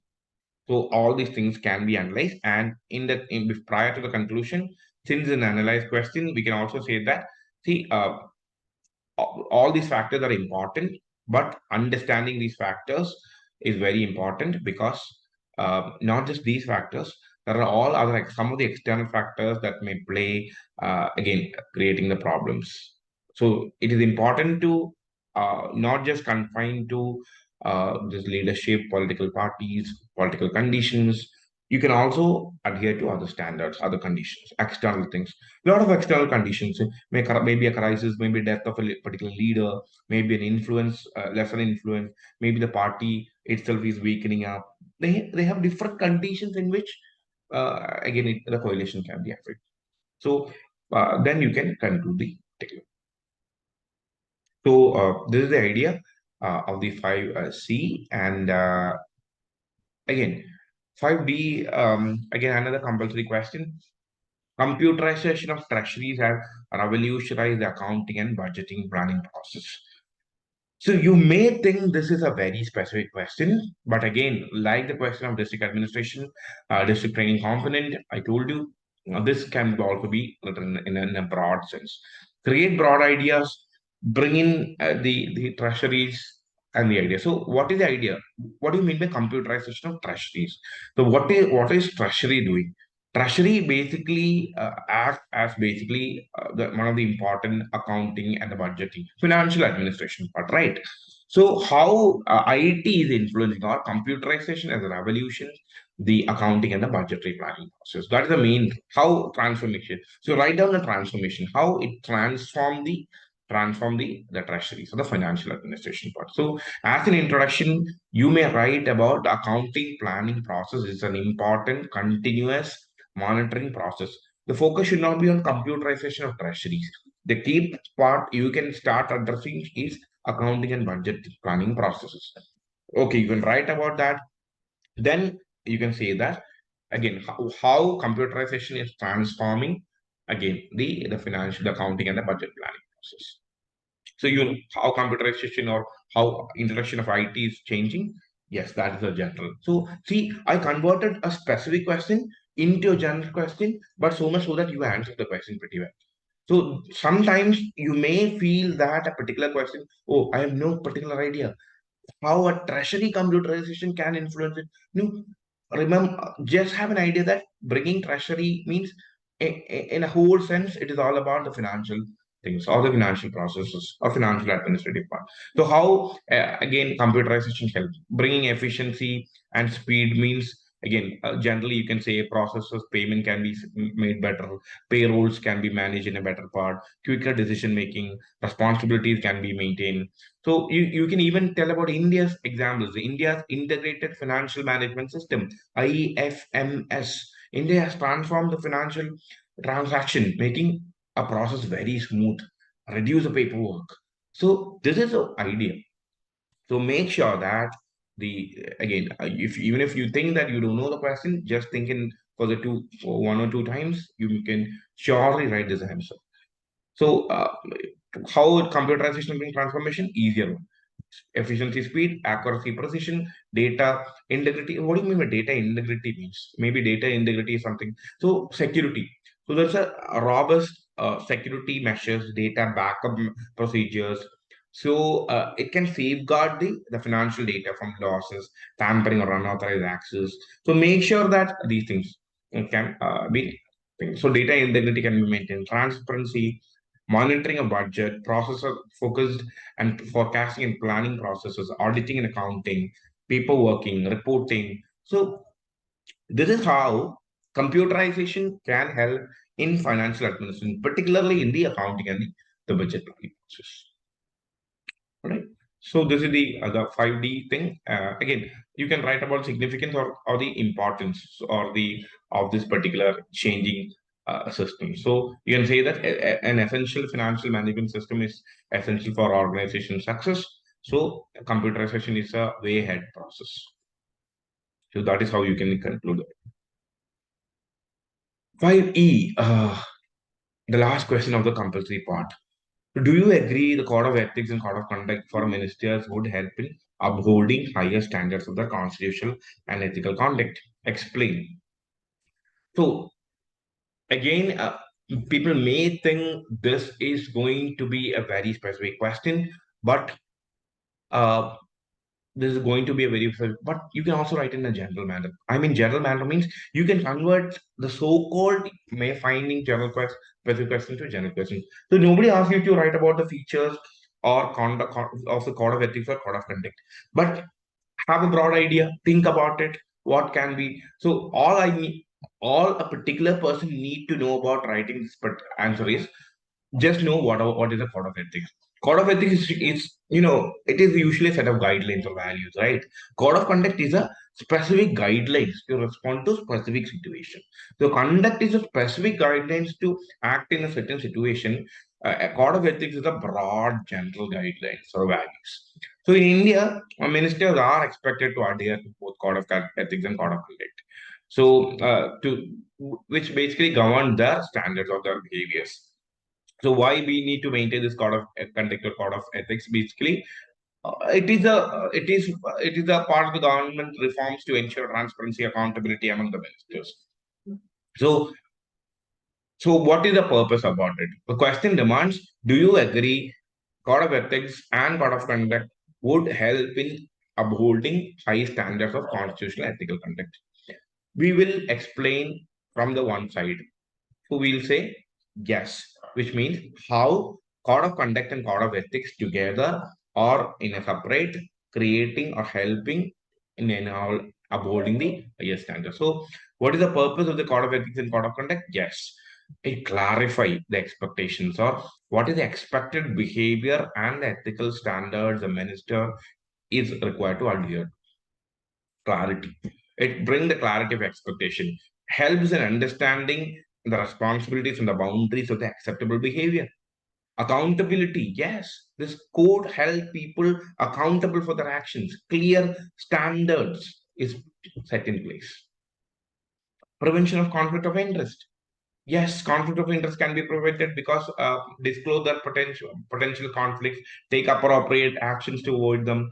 We should not have any kind of allegations of risk or risk allegations or risk of corruptions or unethical behavior is reduced. Because if there is something called a code of ethics and code of conduct, and people are required to follow it, which means corruption can be reduced. So public confidence can be maintained. If people think that again, ministers are following a code of ethics and code of conduct means that people have a great belief in them, which will help in the overall. So, what is the importance of people's belief? If people are believing in the minister, they will lend them full support for their actions. So, it is an easier way you can bring in change or development. Professionalism, yes. So, if you are maintaining the kind of code of conduct and code of ethics, it brings professionalism among the ministers. So they can basically when they uphold the code of conduct, when they uphold the dignity, you can know that they are becoming professional. Guidance, yes. Often ministers face complex issues, complex ethical dilemmas. So ethical dilemma is a situation where you have no idea what to choose, whether to choose one or whether to choose two, because two situations, A or B, or this or that. So when it comes to a clear standards given down, a minister can take the help of this code of conduct and they can take a decisions. Also, in a conclusion, before the conclusion, prior to the conclusion, what we are going to write, not just code of conduct, code of ethics, but also we may also severely request how effectively this is implemented. Yes, again, there are good examples. Again, ministerial code in UK, the Senate Code of Conduct, guide for ministers. So these are the examples you can maintain. But also, I told you, it is not just about having these code of codes. It is all about how we are enforcing this consistently and effectively. We may have a symbolic code. No, it is not just a symbolism. It is about consistent and effectively implementing. So that should be there towards the conclusion and conclude the. So this is 5E. So if I make a comparison between section A compulsory, section B compulsory, section B compulsory is slightly on a scale that makes us think. May take some time to write more. I expected time maybe again bit more than what we may practice because it requires some kind of thinking in the in the section B, the 10 markers. But as I told you, you can generally write. Only idea you need to know is write in a broad sense in everything. So those kind of general questions. Okay. 6A part is the civil services reforms with a transparent policy, transfer policy will go a long way in insulating civil servants from undesirable political pulls and pressures. See how there are so many questions regarding civil servants, politicians, civil servants, and politicians. So, what is the specialty we have seen this year is such questions have been repeating. This is almost the third question we are reading about again politicians or civil servants or civil servants and politicians. So, civil services reforms and transfer policy will go a long way in insulating the civil servants from the undesired political pulls and pressures. See, so we are writing about again. You can write starting writing about the civil service reforms in general, or civil services and political again politicians in general. And the crux of the question demands you to write civil services reforms and transparent again transparent policies and how this is helping civil servants to get insulated from the political pulls and pressures. So when you write about the civil services reforms, you can say that merit-based recruitment, again, professional development, again, performance evaluation, whistleblower protection. So when it comes to civil services reforms, if we are reforming the civil services accordingly and along with the transparent transfer policies, the civil servants may take a good, brilliant measure. They may not have any, they may not consider any kind of risk in taking decisions. Right now, one of the biggest problem India is facing, not just at the central level, but also the state level, is the kind of fear that the civil servants have with the taking risk. Because if even if there is even if they are taking some initiatives, they will always assess whether if I take this particular decision, this will endanger my career or my position somewhere. So they'll always take up that decision. They will take a neutral rather than taking a transparent and most considerable decision. They will always take a mediocre decision. So in order to again help to remove this fear from the mind of the civil servants, civil service reforms, transparent political policy, transfer policies is essential. But there are also huge challenges. So, what is the other side we write? Civil service reforms, 20 marker question, civil service reform, transparent transfer policies, both are helping. On the other side, there is a huge challenge. It is not just as stated in the statement, all of a sudden with the reforms and with transfer policies, this is not going to just change. Or again, this is not going to just insulate from the political pulls and pressures. No, here we can bring saying that civil service servants and politicians are always working together. Together, political influences is always will be there. So ideally, what you need to have is to maintain that balance. So reforms and transfer policy will help, but not just that particular portion, but also again write about the challenges or a limitation. So despite all these reforms, see, imagine you are bringing certain reforms. Politicians hold your considerable power over you. They have alternate ways of influencing power over you, like influencing the promotion, influencing the departmental budget, influencing the resource allocation. So it is not just about civil service reforms and transfer policies. They are also facing the other challenges. So apart from the ideas of writing civil services reforms and transfer policies, make sure one aspirant should also write the challenges and the limitations of, so which means you have to write again, despite all these civil services reforms or transfer policies, there are again challenges. Being a discussed question, being a 20 marker question, again, UPC expects you to write this as what also. All right. Yes. So how you conclude? Yeah, you can definitely conclude by stating again the even though civil services reforms and transfer policies are pretty good, it may help in reducing the political interferences.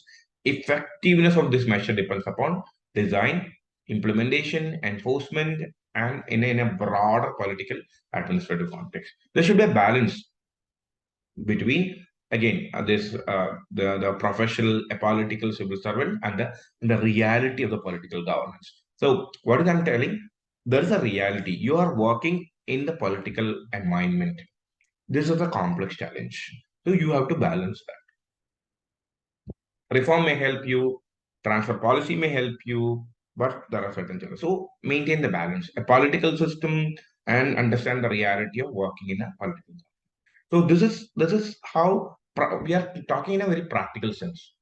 So write down in a very practical sense. So in paper two, UPC expects you to not just write in a very theoretical manner. Try to write in a practical sense. So see this question, we try to bring the practical idea. See, it is advisable in theory always to say political, but we are not taking any political or partisan measures, but we are working in the understand the reality that we are working in the political sector. That is required. So that is all about 6A. Uh, we are bringing 6B. Specifics questions started coming up. Uh, Armed Force Special Powers Act. So UPC used to ask, and UPC had already asked this question of this AFSPA. So this was out of a question because we never expected AFSPA to be asked because um, again, recently government has been withdrawing AFSPA, but already asked questions. We never expected such a question to ask, but UPC being UPC can ask from anywhere. But again, this is not a specific one. This can be a generally written answer. So I don't consider this as a challenging one. So what is the question? The withdrawal of the AFSPA from Tripura has sent us positive signals across the state and northeast. Do you think now it is an appropriate time to take more rational policy decisions in this matter? So what is the question? Withdrawal has been done across the Tripura and the Northeast, and do you think it is appropriate time to take more rational policy decisions? See, the idea is the statement is again it's a positive signal. So positive signal means people like the decision. So after the withdrawal, whether we can implement more again measures that helps more rational policy decisions can be held. So the question demand was since the withdrawal of ASPA, since it sends a very positive sign, whether we can make more rational policy decisions right now.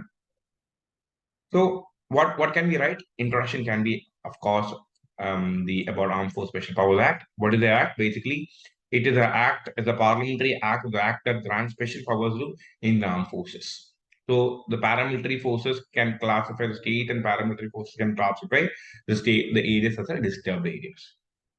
But what is the crux of the question? Withdrawal is indeed a significant development. It is an important. It is not just, as the question mentioned, not just to Tripura, but to the Northeast. Because it has been a contagious issues in the region for all the years. Because the APA had an impact on the civil liberties and human rights. You know that there has been huge controversies across the different part of state, particularly in the state of Tripura, particularly in the northeastern region. So it is always a positive decision. But when it comes to the question, how we address the question, we can say that with the withdrawal of ASPA, even though the withdrawal of ASPA is a positive sign, whether to take any more decision, rational decision on this matter, depends upon several factors. So, all of a sudden, just withdrawal of ASPA doesn't mean that from Tripura and Northeast doesn't mean that we are taking more rational policy decision. It depends upon several factors. So, as a person who's thinking practically, says that see, it is not just withdrawal of one event; it's a good thing, but also there are several factors that that should be make sure before taking any more rational policy decisions.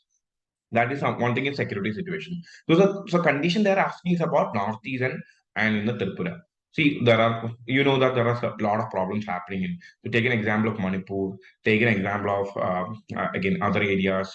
Again, so whether, again, removing it and bringing more rational policy decision is just a positive thing, we should analyze it. So there are certain factors which make sure that this is the right move or wrong move. So what is the situation? You have to assess the security situation. So appropriate security situations should be assessed, because if there is a sustained improvement in the environment of security situation, you can basically justify the withdrawal. Okay, you justify the withdrawals. You can remove the AFPA. You can, may not. You can take more rational decisions. No problem. If the civil liberties and the human rights are basically acting in a proper manner, then you can assess the impact, and you can basically, again, accordingly, you can put up certain more decision. So, is it an appropriate time to take more rational policy making? It depends upon certain factors: security situation, liberty, human rights situation, local perspective. Because what is the important local stakeholders, particularly the affected community, the government of Tripura, their inputs are very vital and things. So whether we should take another move, it depends upon the local conditions, local perspectives, and what are the alternatives. Because other alternative measures should be taken, even if you are taking more policy decisions, more good rational policy decisions. Make sure the peace and stability is maintained. Remember why we have enforced a draconian measure like ASPA in Northeast? Because there are problems. So before taking out or before taking more action on this matter, make sure that the peace and stability is maintained. Again, broader regional implication. Yes, you have to make sure that there's a broader regional implication, because it is not just about one state. Northeast is all about the neighboring state. A whole overall, whenever you take a decision, have an idea that how it is going to impact your neighbors. So you can conclude saying that this is a good approach, but in order to take more essential measures, you should take carefully consider all these matters. Summarize these points, and you can conclude. So, goal is always, again, we are trying to bring a diplomatic stand. Goal is always to strike the balance between security needs, protection of civil liberties, also addressing the root cause of the conflict in the regions. So this is a good question, because see, did UPSC ask about Manipur questions anywhere? No, because a very controversial question. See, in a way, they asked indirectly in a bad about whether we should take in this action, whether we should take, but they directly asked in the ASPA form, not in a direct manner, not in a perspective of any particular key factor of the Manipur, but you can take and put out the example of the Manipur part. So that is a part. So this is the 6B part of the question. 6C also demands you have to have a broader idea. It was again a scheme-based question. See, look at GOM again. UPC is asking again about a specific scheme. Here, this time, it is about Swachh Bharat Abhiyan. The question is, Swachh Bharat Abhiyan is by far the most significant cleanliness campaign by Government of India. Comment. So, start writing about Swachh Bharat Abhiyan, and start writing what was the aim of the SBA of Swachh Bharat Abhiyan. And it would have been great if you know about the prior cleanliness campaigns. For example, India has a campaign called the Total Sanitation Campaign. Again, prior, we were launched in back in the 80s and 90s. So, Nirbal Bharat Abhiyan was prior, again, scheme launch. So, prior to the SBA or Swachh Bharat Abhiyan, there have been campaigns. The question demand is, what makes Swachh Bharat Abhiyan different? Or, in a way, what are the features of Swachh Bharat Abhiyan? So, you can write about the significance of Swachh Bharat Abhiyan. True significance means you are writing about the features of Swachh Bharat Abhiyan, which makes it different from the prior. Because statistics can be brought in this question if you want, because it has been a great successful campaign. Not just in creating toilets, but it has been bringing behavioral change on a national scale. A huge cleanliness campaign, setting ambitious target, achieving urban and local area, rural areas. It has been a great campaigns. And again, from the very bottom levels of the governance system in a panchayat to again school levels to even to the even to small level school systems, they made competition for people to create cartoons, to create diagrams. It was a brilliant campaign made by government. And what are the things that again help them to make sure it is about the behavioral component. Again, uh, Swachh Bharat Abhiyan brings the behavioral component because it not just focus on the infrastructure. All these times prior cleanliness campaign focused on the infrastructural components, creating infrastructure development. No, this was the time when we realized we need to bring the nudge, behavioral change towards people's behaviors and attitude towards cleanliness and sanitation. So a culture of cleanliness was created. It was important. It was the aim of government when it's launched in back in 2014.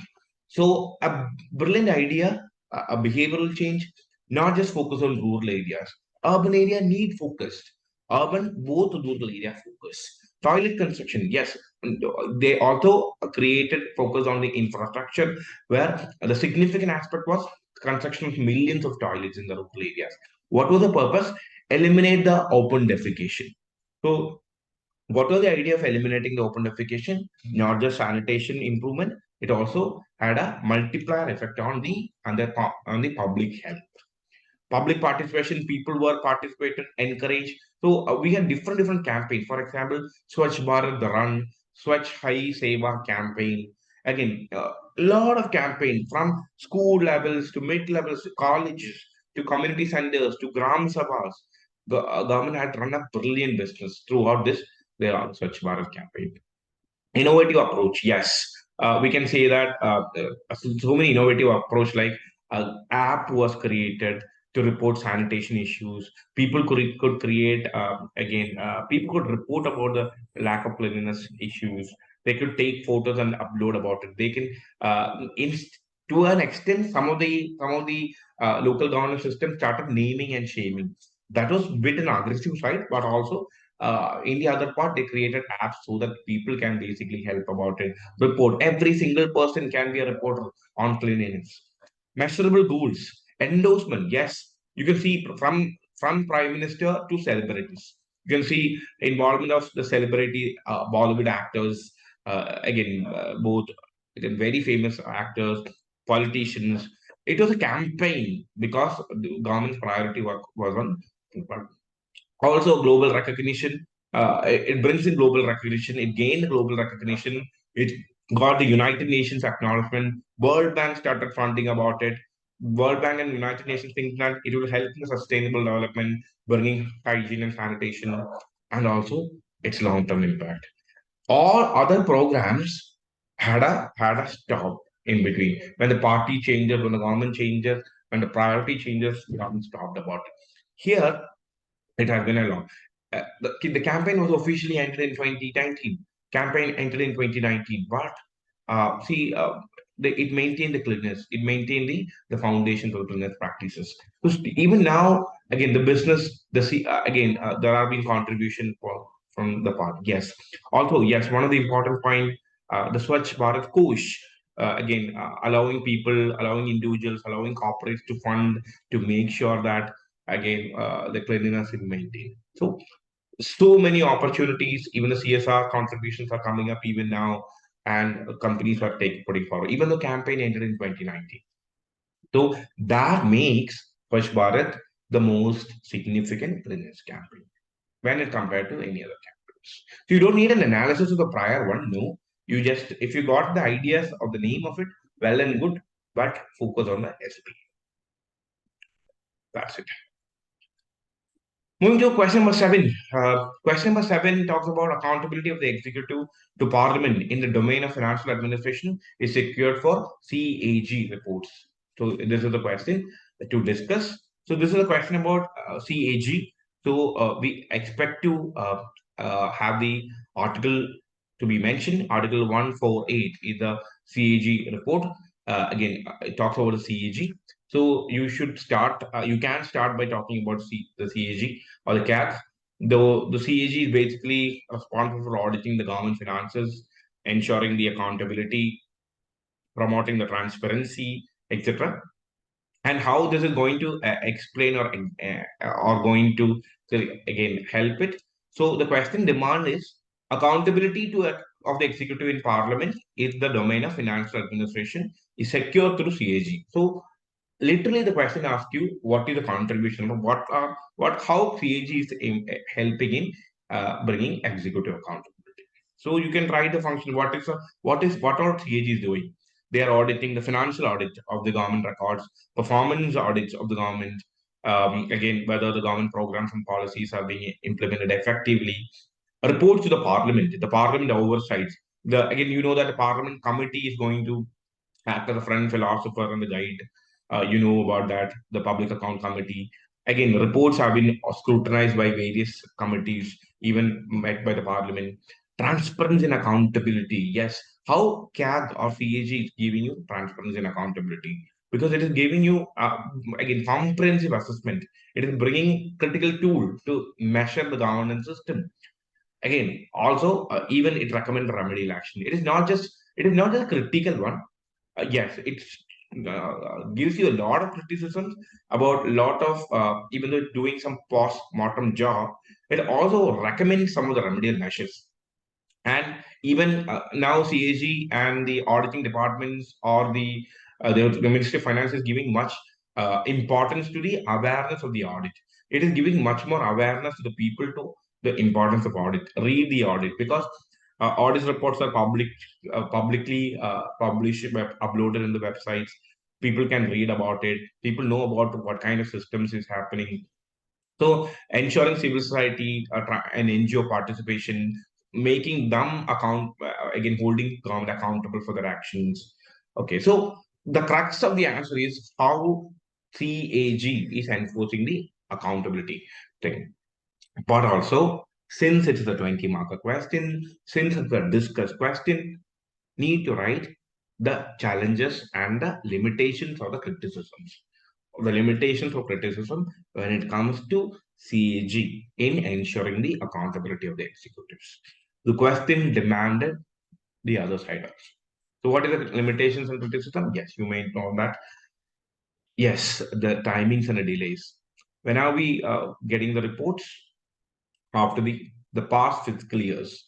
I mean, if a particular things are happening, the CAG will take some time to analyze all this report and make sure this audit often covers transactions from the past fiscal years, so making it very challenging for the current government to accountable for the past financial transaction.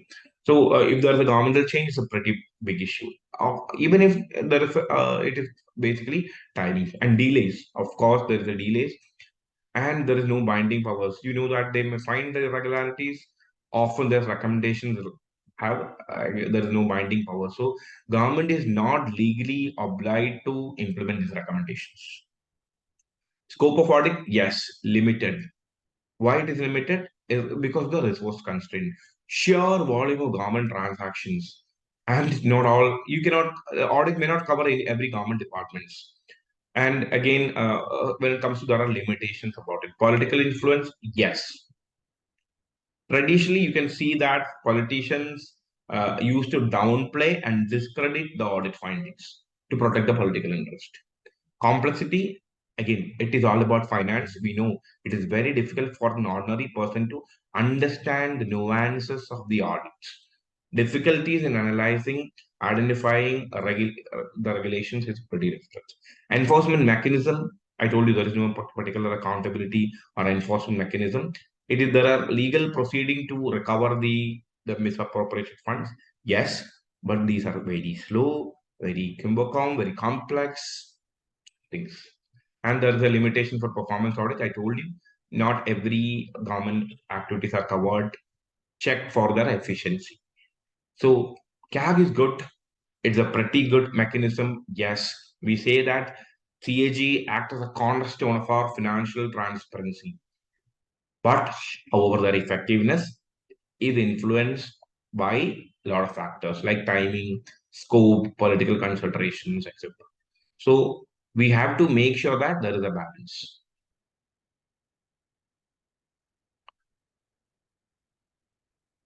Doesn't yeah, definitely നമുക്ക് പറയാം.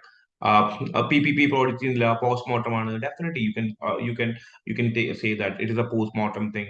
That's a traditional thing. PPP issues, again, local other bodies issues, in government in all levels issues. Okay, we can say that. So this is all about the limitation criticism. And again, I told you, with whenever there's a two-sided question, make sure you address both sides in the conclusion and bring in a positive sense a way forward to how to enhance accountability. Make sure that the role of CAG is also recommended, is considered to be important. Recommendations to be streamlined in a way that you can write a balance out. Again, 7B was about from law and order. So law and order question, this is a question, not a straightforward question. Usually from the law and order, we expect questions from the community policing, police public relationship. That was a common trend we have seen every year for the last 2 years, 3 years. UPSC was asking about that question. Here, there's a question asked from police reforms. It is a much limelight, again, topic. Police reforms have been, have been in a status quo because the question itself read that government response to Supreme Court's judgment on police reforms has been lackadaisical or very poor. The reason are multiple and multidimensional. Discuss. When it comes to police reforms, it is mandatory that you should mention about the Prakash Singh case because the corner or the heart of the police reform lies in the Prakash Singh case judgment. Supreme Court, through Prakash Singh case judgment, has given out guidelines to bring the reforms in the police systems. Not yet implemented in full force. No, not at all. Even in 2006, they have much more guidelines have been issued. In that was the Prakash Singh guidelines in the 2006. The Supreme Court has given direction to all state and union territories to bring the police reforms. Remember, police is in the state list. So there is a limitation for the government at the center level to enact all these things. But even not at the center, in state levels, the police reforms is not being implemented. So there is a problem. There are reasons multiple and multidimensional. So tell me how to address this question. Again, pretty easier. Right? What are the reasons? Why police reforms are getting delayed, or why governments are not acting in a real and in a true spirit for the police reforms. Lot of points. Lack of political wills, resistance from the police, complexities of the issues. It's not like each and every particular state have its own multi-faceted issues are there because legal, structural, operational, all different levels there are going to be challenges. Budgetary constraints, a big issue. Lack of awareness. Again, importance of police reforms and in the implication of society is not well understood by the people. Again, lack of awareness is of the even of the lack of the awareness of people is causing the problem because they are not putting so much pressure on the government. If people, NGOs, civil societies across are putting so much pressure on the government about police reform, then it would have been better. Influence of the interest group, yes. Legal challenges, yes. Existing laws and changes, it is very difficult. India in almost in every state, exceptions with some of the states, almost every police act are based on the our British era police act. Model Police Act that was passed in back in 1860s was still followed by many of the states. The crux of the all the major police act in different states are based on the old police act. We need to change according to the time. This is not be effective. Political priorities. Reforming the police is not a priority of the people, of the politicians. Then it is causing the problems. So there is a big problem. There is multi-dimensional reasons of which again the idea is being not implemented. So you have to say that government's response have been poor. Since it's a discussed questions, you can also write in a manner saying that governments after governments have been implementing certain measures. State-wise regional variations is there because some of the states have been already enacted and reformed police accordingly. Take some of the states like Bihar, again, they have been recently updating their police systems, but some of the states have been not true. But there is on other sides, there are some measures taken. Take an example of this particular again, central government. What are central government doing? Central government has published so many committees. So Malimat Committee, Julia Roberto commissions. So again, Model Police Act was enacted. So Niti Aayog suggesting again police reforms. So central government as well as certain state governments have been doing actions, but these have been not sufficient. So there have been multiple reasons for the problems. So as a conclusion, we can say that. So what a lot of committees have been you can mention. I told you on the other side, the Padmanabhaya committee, the Malimat committee of the Rubero committee, Julia Rubero committee. These are all the effort taken by the government, but not sufficient. So as a conclusion, we should say that there should be a genuine commitment for reforms. What is the problem right now? There is no genuine commitment. There is no genuine commitment to ensure that the police reforms are being. That is a major problem. So that is the B part of the seventh question. So make sure you bring the Prakash Singh case. You should meditate. So Prakash Singh, if it is not there, again it will be literally a gap because Prakash Singh, whenever question comes, Prakash Singh reform question comes, Prakash Singh should be mentioned about. Again, another hot topic question is about disasters because when it comes to significant issues, we are 100% sure that disaster-based questions will be asked because this is the time of umpty number of disasters and challenges faced. So administration is facing huge challenges when it comes to a rapid disasters. So what is the question? Disaster can push the world's poorest deeper into more poverty. Do you think comprehensive strategy to deal with such vulnerability is required? So you can start with saying disasters and its impact on the poor people. General idea, whether it's natural and man-made, it exacerbate the poverty and inequality, and you need to show how this particular again uh, is getting impacted. So how disaster is basically having a huge impact on the people. And do you think a comprehensive strategy to deal with such a vulnerability is required? Yes, you can definitely say agree to the part. Also, at the end, we'll say you should have a regional, again, local based strategies. Okay, but we'll move for most of the part of the question, we say that yes, a comprehensive. What is why we need a comprehensive strategy? Because see, as you all know that the disasters are affecting have a disproportionate impact uh, in the people because people living in the poverty already have the lack of resources, infrastructure. And again, the disasters are causing huge problem. The cyclical effect, the disasters is creating a vicious cycle of poverty. Because when these impoverished people are hit by disasters, their limited assets are getting depleted.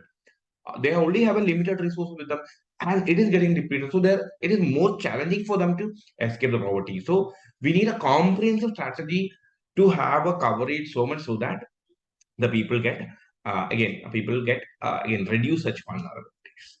Long-term consequences. Disasters often have long-term consequences. So that when we have a comprehensive strategy, the long-term solutions again we can again minimize the impact of the long-term consequences. For example, disruptions happening due to education, health, again a livelihood. All these can be addressed only in a comprehensive strategy. Only if there is a strategy only for disaster management, it is not sufficient. So if it have a comprehensive strategy, it will include all the long-term consequences as well. Social inequities. We know that women, children, elderly people, people with disabilities, all have disproportionate impact when it comes to this because already due to the existing socio-economic inequalities.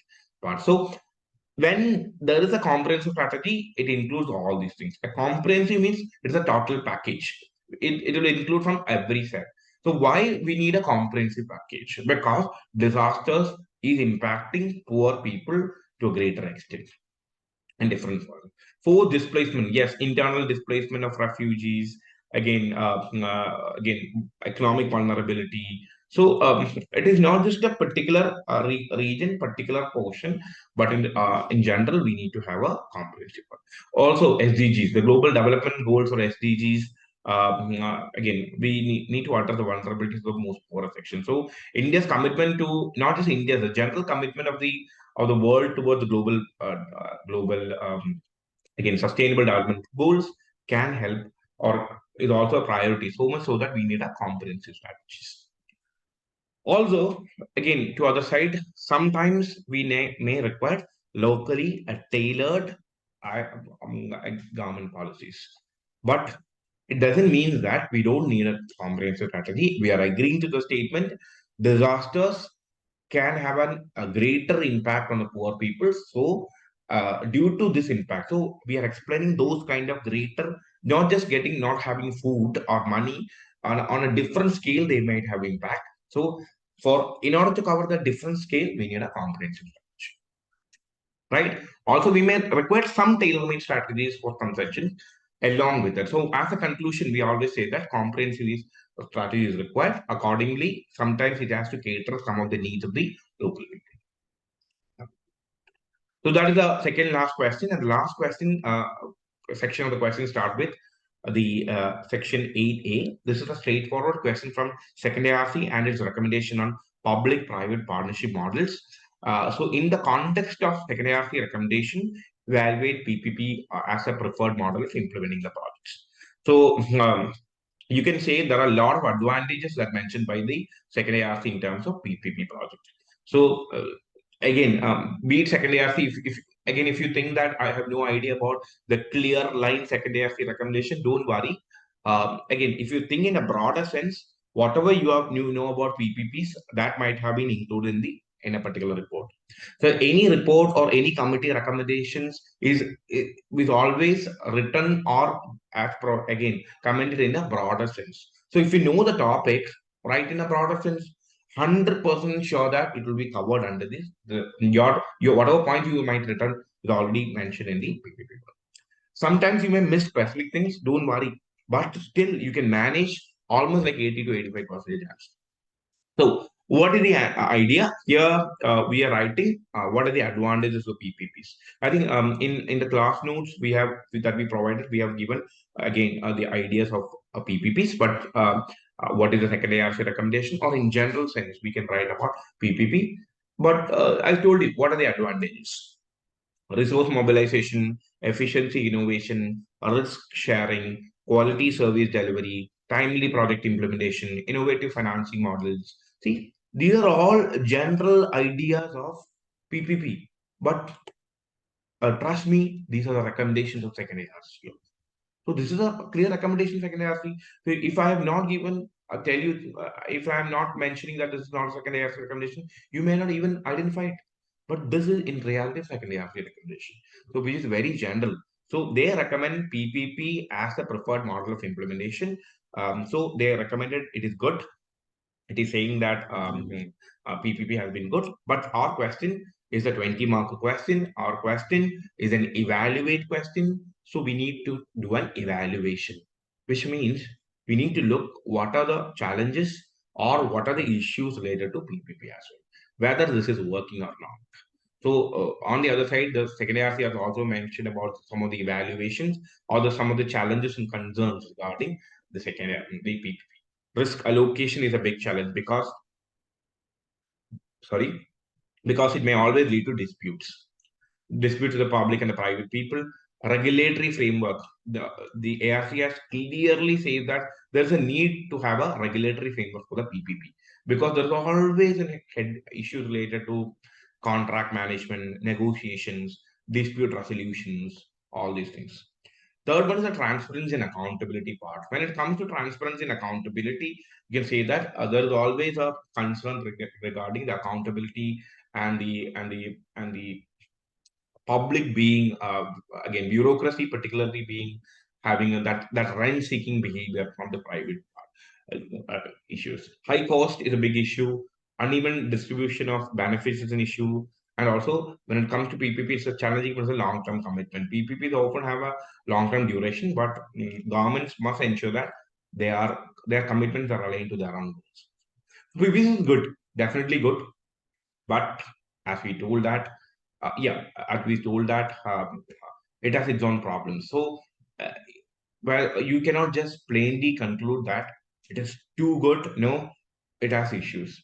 So again, we can say that it is an effective mode of implementing the infrastructure project, as we have seen. Even secondary has recommended. Even right now, we can see a lot of government projects are done in the PPP mode today. Highway constructions, rapid pace of highway construction is a positive example of PPPs.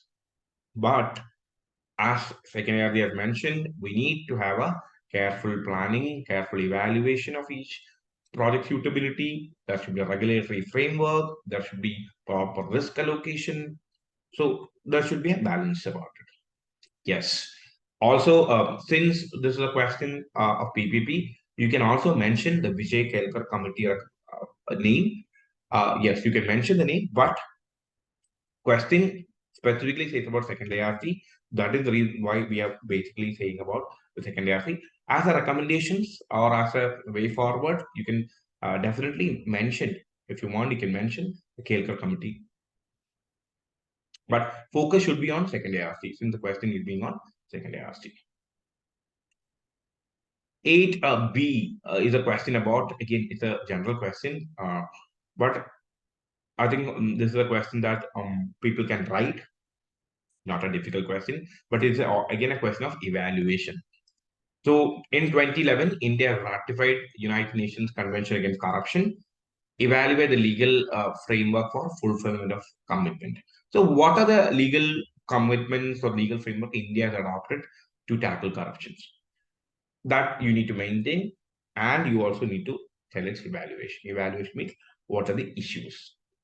Some of them are positive, some of them are negative.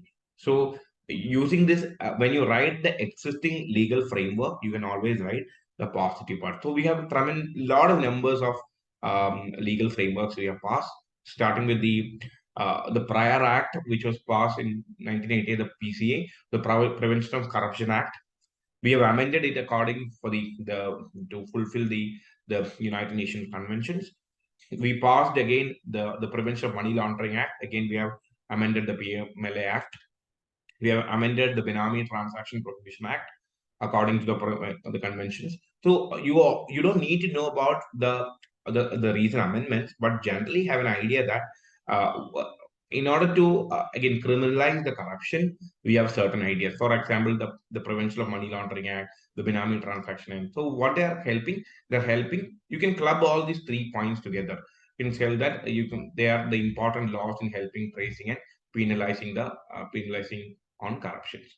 Again, Whistleblower Protection Act. 2014, we passed a significant act, but there is a lot of criticism. When it comes to the evaluation, we'll talk about the criticism because a lot of shortcomings involved in this act. RTA is a brilliant act. 2005, we again enacted or make an amendment in order to include the provisions of UN Convention. Um, Again, RTA basically ensures transparency and accountability and access to information so much so that corruptions are getting reduced. As a declaration, yes, public servants in India are required to declare their assets, liabilities, and there should be a declaration should be made and available in public. So, what all are the measures that we took to ensure transparency and accountability, making sure that corruption is free? Oh, and international cooperation, yes. We have been having the transactions, the transactions in Swiss banks. So we have been having the bilateral agreements with certain countries to make sure to disclose the account numbers. So make sure international corporations are also the part of the answer. But the question, the real crux of the question, where it lies in the evaluation. You need to write the existing legal framework and how it is helping. Yes, but evaluation, when we evaluate, the basic big problem is delay. delay in the legal process, weak investigation, backlog for all the cases problem. The first major problem is the enforcement and the conviction. So, due to all these problems, the enforcement and conviction have been very poor. Whistleblower Protection Act, even though it is an act, it has been criticized because the crux of the act is not, the heart of the act is not met, because it is not providing sufficient safeguards. So if a person is whistleblowing about corruption in unfortunately, Indian Whistleblower Protection Act is not giving him or her the sufficient protection. It is creating problems. It is due to that what is happening. It is differing people, or it is basically not influencing people to report corruption. Then we can say corruption, political influence. Have been huge political influences are there, complex legal framework. So corruption, difficult to address corruption because of complex framework. More comprehensive approach is needed to prevent corruptions. More public education awareness programs have to be had.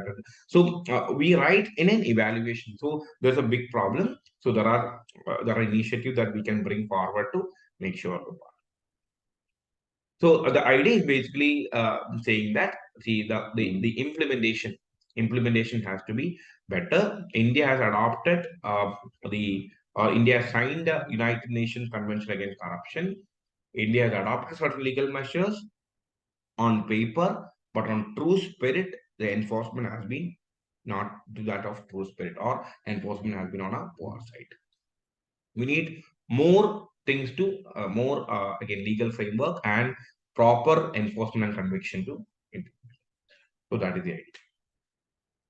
Again, another last question, but another specific scheme question. See, this has been a year when UPSC has been asking specific schemes.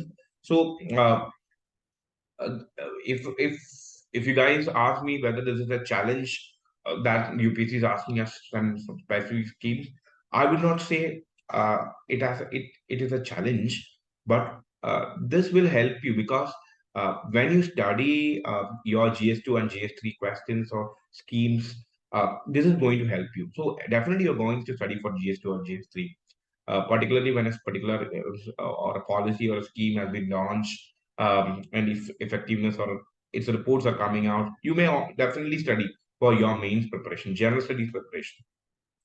That can be made helpful.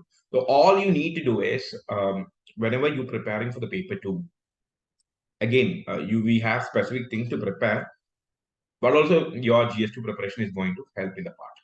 So this is the idea. So, and what is the last question? Another like a Swachh Bharat Abhiyan, like the DPI question, we have the direct question on Shyama Prasad Mukherjee Urban Mission, and the question says about it is a cluster-based approach for of converting rural development efforts of different departments of the government. So you what and the statement is to comment. So all you needed to do is to explain the urban mission. So when it comes to these kinds of schemes, there's a potential or a scope to draw diagrams. I told you, even SBA you can draw diagrams. You can urban mission you can draw diagrams. I mean, in a minimal diagrammatic format, not in a huge sense, to make a different visual representations. So all you need to do is to write an intro, which is very straightforward. That is what is an urban mission. It is basically to create rural growth centered rural growth centers that basically offers urban-like communities and opportunities while maintaining the essence of the rural life. So you need to know it is a cluster-based approach. Already it's mentioned cluster-based approach. Cluster means not just focusing on one village, group of villages as clusters, and converting rural urban efforts of different departments. So throughout the answers, you need to know that this is a holistic policy, not just focusing on one particular. Swachh Bharat Abhiyan focused on cleanliness. Rural urban mission focused on a different, not just infrastructure, not just environment, not just economic, not just health, not just cultural. So there's a huge convergence of various departments. So that is a specialty. So, so even though you don't know about anything in particular about this urban mission, the question itself has given you a hint. saying that it has a different departments of the government, which means it is a holistic thing. Holistic thing means please broaden your mind and write down the holistic ideas of a particular development program. So what are the efforts that putting forward by the government? Convergence of effort, agriculture, rural development, health, education, all together for a holistic development. Infrastructure development, basically road, electricity, sanitation, whatever it is, skill development, etc. Economic development. So they are focusing on not just all these parts, they are focusing on rural economy, boosting rural economy, promoting agriculture, promoting agri-business, creating opportunities, rural enterprises, environmental sustainability they are providing. So quality of life, they basically ensure the people environment is basically whether affected, they are looking for the sustainability. Rural urban linkage is basically again taken for again taken again make sure that urban centers are can be connected to rural areas in better infrastructure connectivity projects. Again, heritage and cultural conservation, so it is also important that rural heritage cultural tourism is also maintained. So promoting tourism as an economic driver, because it helps that economy of that area also. So the question itself has a clue, even though you have no clear ideas about it. Again, make sure you can write about all those areas. So this is a common question. Again, this is a question just to comment. As I told you, we don't necessarily need to say that it is basically it is basically there is no other side on the basic part. Just write down that this scheme is much important scheme. Basically, this has been helping, and government has been focusing on a particular scheme as well as the convergence of various ideas. So the Sham Prasad Mukherjee, how can you conclude this urban mission basically again having an integrated approach, basically a multifaceted development approach can be proper. So this is a diagram that I was trying to tell you. So this is a cluster-based approach. You can whatever the development brings about in different format, different way, you can basically develop. So this diagrams can be represented, particularly when the questions for schemes have been asked. Yes. So that's it all about the discussion. I hope you have you got a minimal idea about it. So I was trying to basically focus on what is the structure and what is the demand of the question, and what can be written and what can be the linkages and all of that. So if you have any questions, again, feel free to ask right now. Also, if you have any questions, feel free to contact us. Again, our contact numbers or contact information are given in the posters, as well as you can view this video later on the YouTube. So we'll be sharing there, so you can have a relook if you want also. All right. Yes, I hope if there is any question, I can answer over here.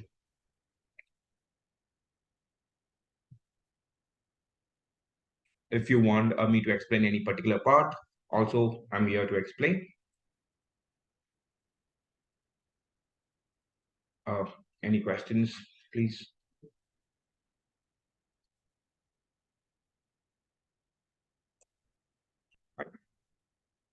All right. So I hope this session has helped you guys, both the paper one and paper two discussions.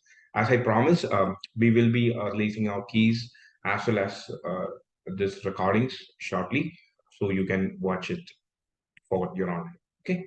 All right. So thank you. Thank you, everyone. Thank you. Thank you.